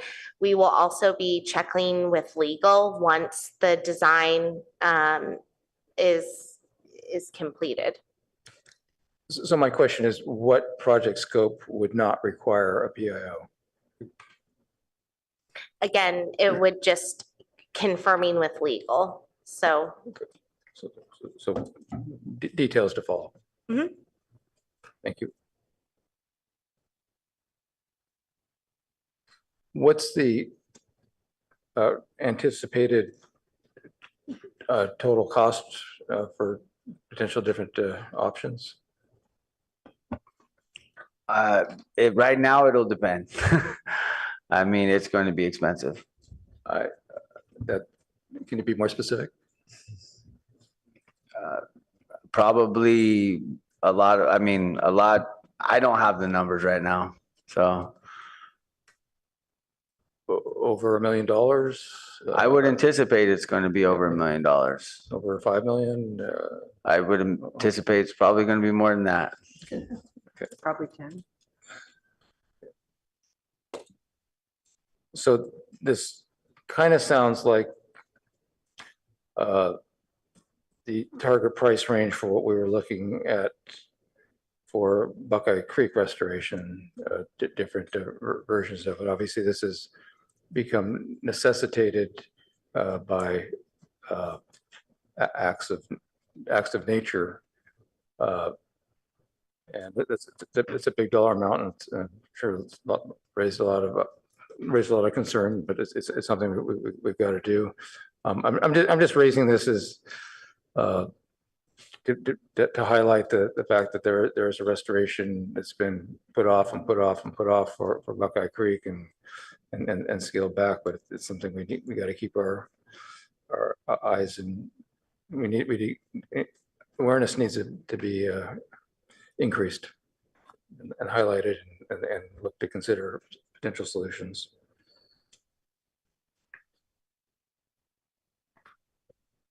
But thank you. Commissioner Kleinhaus. When you do the the evaluation for the status right now, you said you're going through studies, evaluations. Does that include the biological state of the creek? That does, both species and animals for both those. So do they just do like what could be there because it shows up on the maps of the Fish and Wildlife Service, or do they actually look at what's there? Yeah, I mean, they are doing field verification for endangered species and endangered plants there. They're also researching what could potentially be there as well, and they are writing up a report on that. Those were also done for the permanent or the temporary placement as well. That was part of the permitting agency's requirements. Okay. At Blackberry Farm in Cupertino, they did a huge restoration project. Valley Water financed most of it, if not all of it. I think Cupertino had some, and it's a park. And the outcome is pretty spectacular. And I was wondering if you're looking into funding from outside sources such as Valley Water or some other government funding. We're not at this time. I mean, ideally, we're trying to get the pipelines out of the creek. And we do have, I have submitted for FEMA grant funding due to the winter storms, but that's the only other funding that's became that we're looking at. Okay, well, I think I'm looking for, in a way, what I said before, we need a little more. If you're going to the creek and there's a project that's going to be there and you're going to do the mitigations, is there a potential for something more than that that involves a larger restoration project if needed? I don't know if it's needed, but potentially we could look at doing more with additional funding. It's a long process. You could look at what could be synergistic here.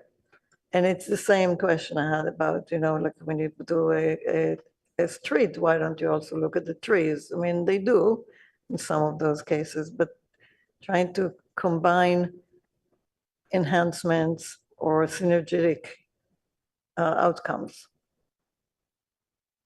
Yeah, understood. And like I said, I mean, we are trying to address the utility pipeline issue of it being in the creek as the, of what we're trying to rectify here.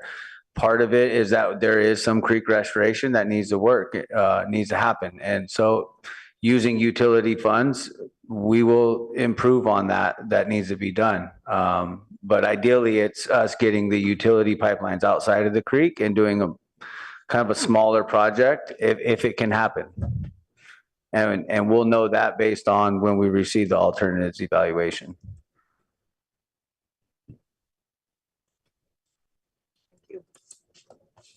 Mr. Greenfield, do you have another question? One quick question. Commissioner Wei. Go ahead. Okay. It was just following other commissioners' thoughts.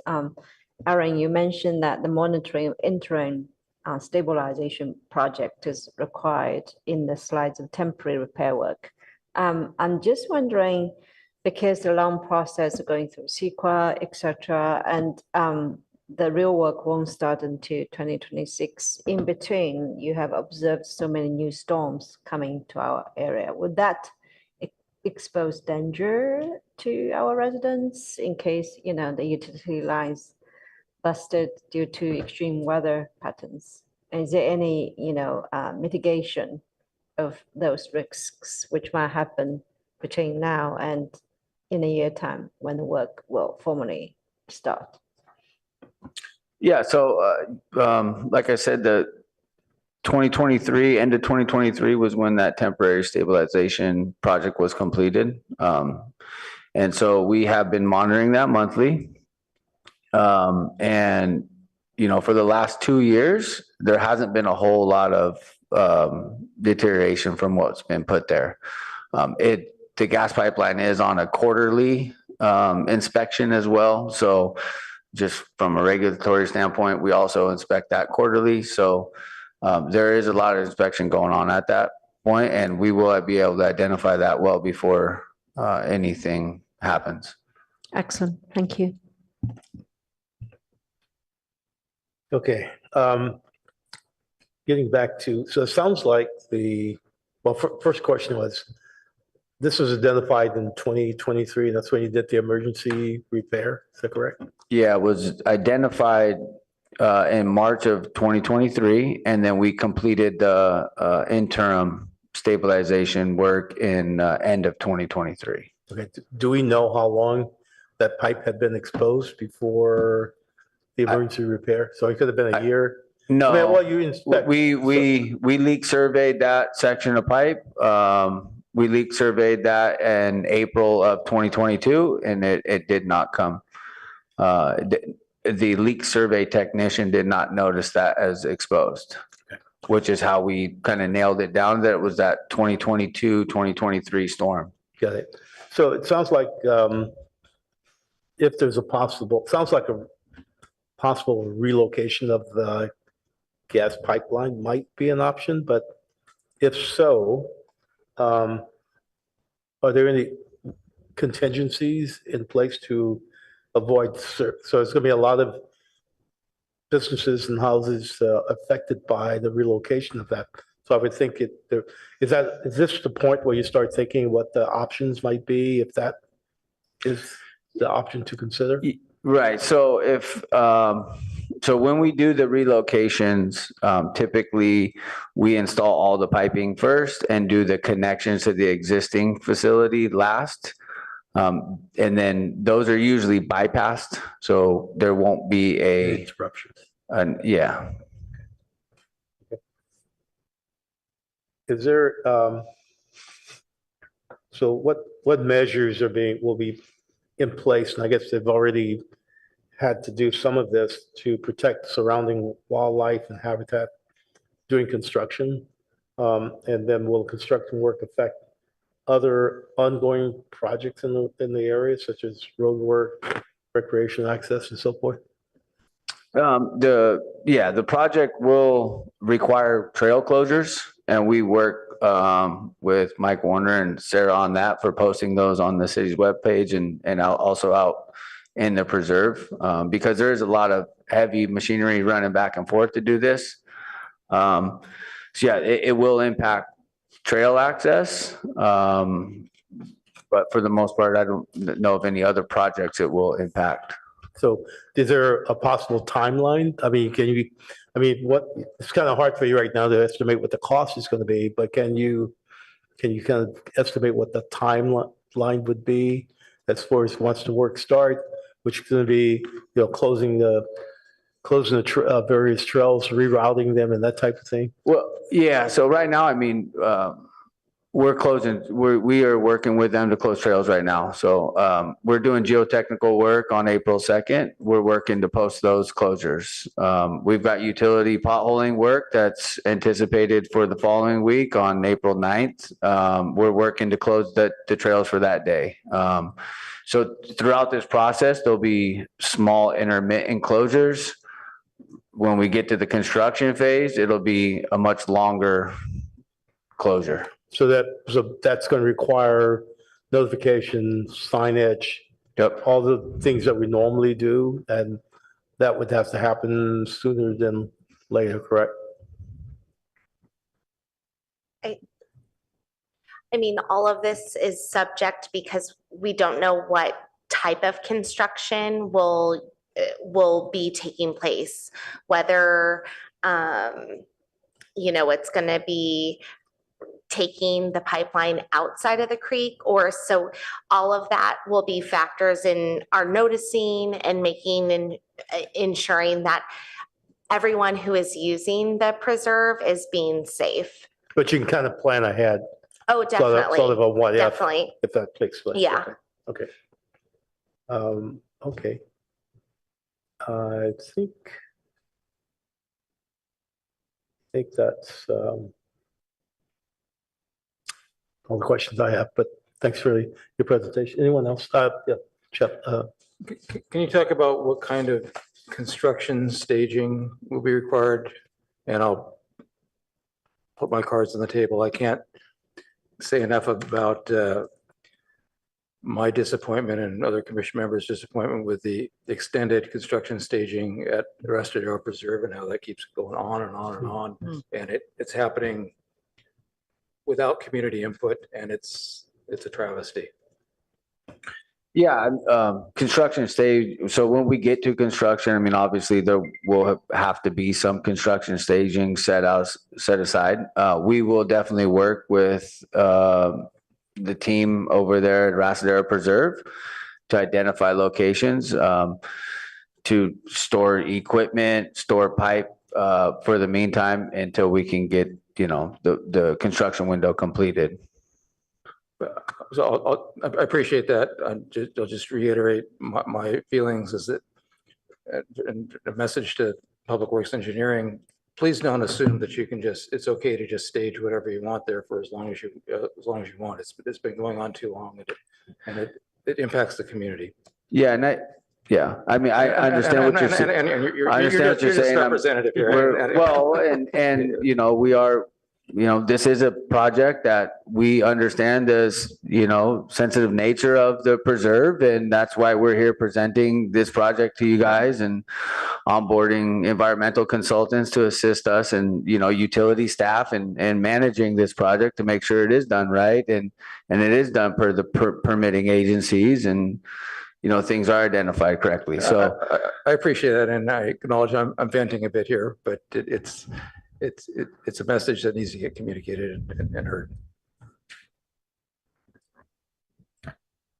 And I would just like to add to that this is why you need to do a transparent CEQA document, like a mitigated negative declaration, where it identifies where the staging will be and it allows the public to comment and to know about it.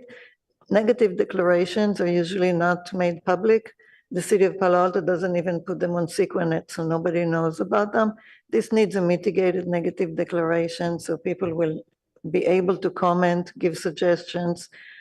It's not going to stop the project, but at least the public will have the potential and the opportunity to comment. CEQA MNDs don't require a very long comment period, so it shouldn't really delay your project at all. It's just that it is the right thing to do in this case. And actually in most of those other projects, a previous project, if I vent a little bit, had spilled dirt into the creek at Restadero, and that was something that shouldn't happen. And so, and is not permitted by any agency, not supposed to spill dirt in the creek. I think this needs to be very transparent. Thank you. I understand. And like I said, at this moment, we're not exactly sure. I mean, this could require full EIR and everything. It really depends on what's going to come out once we get all of the data and identify what the problem is with the 6-foot head cut, and we'll know more. But we'll keep that in mind. Okay, thank you. Thanks for the presentation. We'll move on to the next item. Okay. Thank you, Sarah, also for following up and closely. Thank you. Thank you. Thanks. Commissioner questions, comments, announcements, or future meetings and agendas? Anything from the commission on questions or comments? Okay.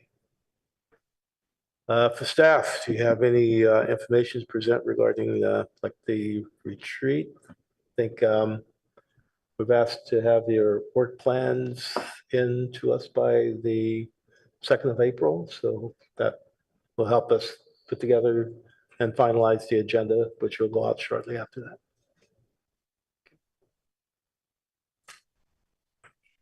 You have anything else, sir?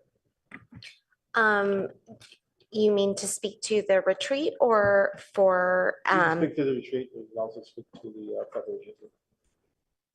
oh. I just, are you planning to go over the preview for the April agenda? Or would you like me to at least share with the commission what we have forecasted currently? Okay. Yes. So currently for the April preview, we have a pickleball community presentation, the Coverly update, the ad hoc nature preserve access policy update, and grassroots ecology.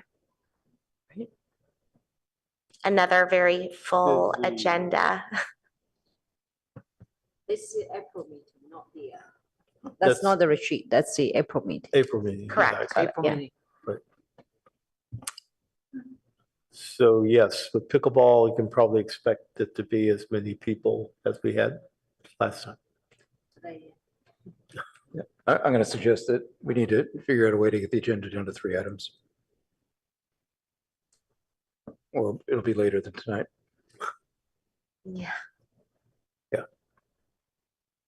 Well, I think something we can talk about next time, but that's probably one item that we can move to May, because I think we only have 2 items currently in May, right?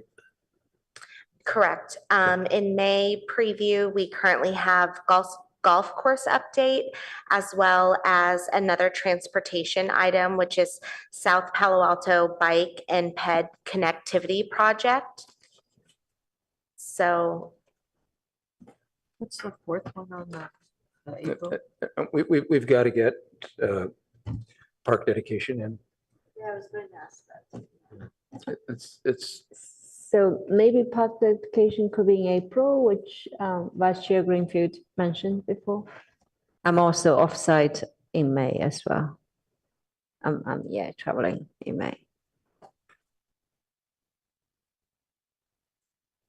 I mean, the ad hoc should be reporting to the commission at least every year, and it should be ideally a lot less than every 12 months, and it's been going on. And it's not agreed. appropriate for the ad hoc to continue working independently of the commission I for agree. this long. Yeah, I do agree with Chair too. I think the pickleball maybe can be moved to May. Well, we're not moving pickleball. We're not moving pickleball. We expect That's a not an lot of option. people. It's not an option. All Not an right. option. We have How much I love presentation. the sport. We have a long evening. Again, I think in April with this full agenda. And then Sarah probably working 24/7 now. Good, Commissioner Kleinhaus. What, can you tell me what the pickleball item is? There was a request through the chair for the pickleball community to present. Okay, so, Pickleball Association. okay, Is it the Palato Pickleball Club? I Yeah, guess. it's a presentation by the pickleball club, but also to kind of give us an update on what progress they've made since the last meeting. It's not like they were asking, well, they might be asking something, but primarily to give us an update on the number of membership and just how much growth they've had I see. in the last, well, it's been 2 years, I think, since they presented to us, if it's a year. They only ask for 20 minutes. And they're only asking for 20 minutes, actually. okay, so I just think, we have 2 presentations from pickleball and then grassroots ecology that do great work, but we really need every year to have a presentation and 2 groups in one evening. I think I would like to hear the ad hoc's work. And so I don't know if we can push one of these. Could we move grassroots ecology to May? I can ask. Yeah, that'd be great.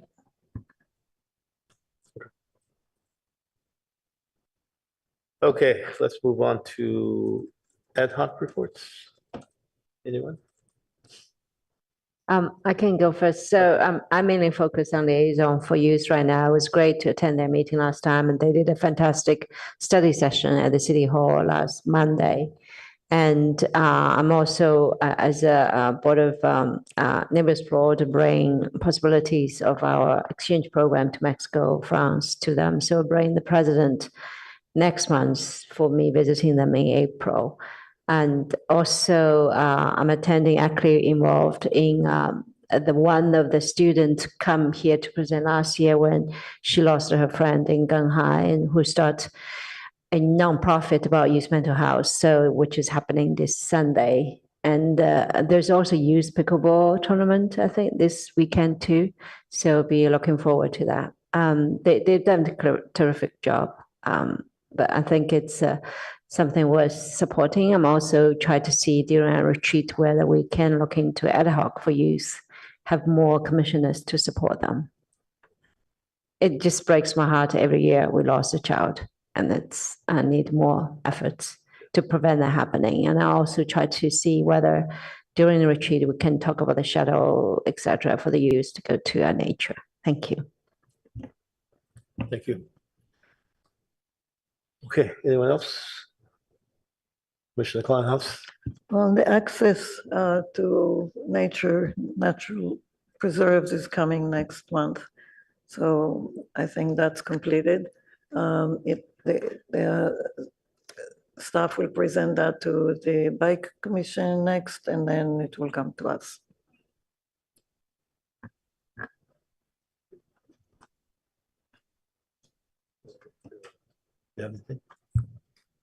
Yeah, Commissioner Cripps? just a couple of quick things. Our ad hoc is working on not only the field, but also the courts, and some ways to introduce some fairness into reservations with especially tennis. So we'll soon have a report on that. And in terms of Cubberley, I think we've heard a good update at the meeting tonight, so there's no need to go into that any further. I think our middle school athletics ad hoc is interested in making a lot of progress before the beginning of fall. So we are busy working on that. And the Wellness Center continues to meet and continues to work on Cubberley. The skate park is expanding their support group. They're offering some clinics at the elementary schools if the elementary schools would be interested, and they are continuing to expand their numbers among both high school and college kids, and looking for continuing funding. Are very pleased that they're included in the CIP, although with no funding. So obviously, it's at least they're being recognized. I think that's it for now. Thank you. I have also. Commissioner Kleinhaus? Yeah, the open space liaisons. We had 2 field trips with staff. One was to Arrested Preserve to look at the access and the trails and see how the recommendations could be implemented potentially. So you'll hear about it next time. And the second one was to the Emily Renzel Marsh to look at it's a facility that is maintained, even though it's park and there's a trail there all around, it's maintained by Public Works. And we went to discuss with them the vegetation management there so that the management allows them to do the work they need to do for maintenance, but is also a little more there's more consideration of the natural nesting cycle for local birds. I'll also add regarding the access policy trip to Rastero Preserve. It was an excellent tour and appreciative of staff that was there. And we have a clear direction on what recommendation we want to make to the commission. We recommended that staff reach out and get feedback from Payback before we came to the commission. And that's happening at the beginning of April. And so that will be happening before it comes to commission. So we're looking to be inclusive of Payback, which I think is appropriate. Thank you. Commissioner. Yep, I've been working busy with Commissioner Cripps on the Copley project and the middle school athletic ad hoc committee. So I'm now on the I'm the community fellow for the Copley project, and I was at the community meeting last week, and the Palo Alto Online quoted me saying, "We're confident that we'll make it happen." So we have to make it happen. And I've been working with Commissioner Bing on the youth council. We attended the parent study group last week, and also on Neighbors Abroad, we've seen a lot of youth cultural exchange programs happening. Yeah, that's my report for tonight. Thank you. I have a quick question about the tour for the artificial turf, which I didn't participate. Was there any result coming out of that? The San Jose artificial turf tour?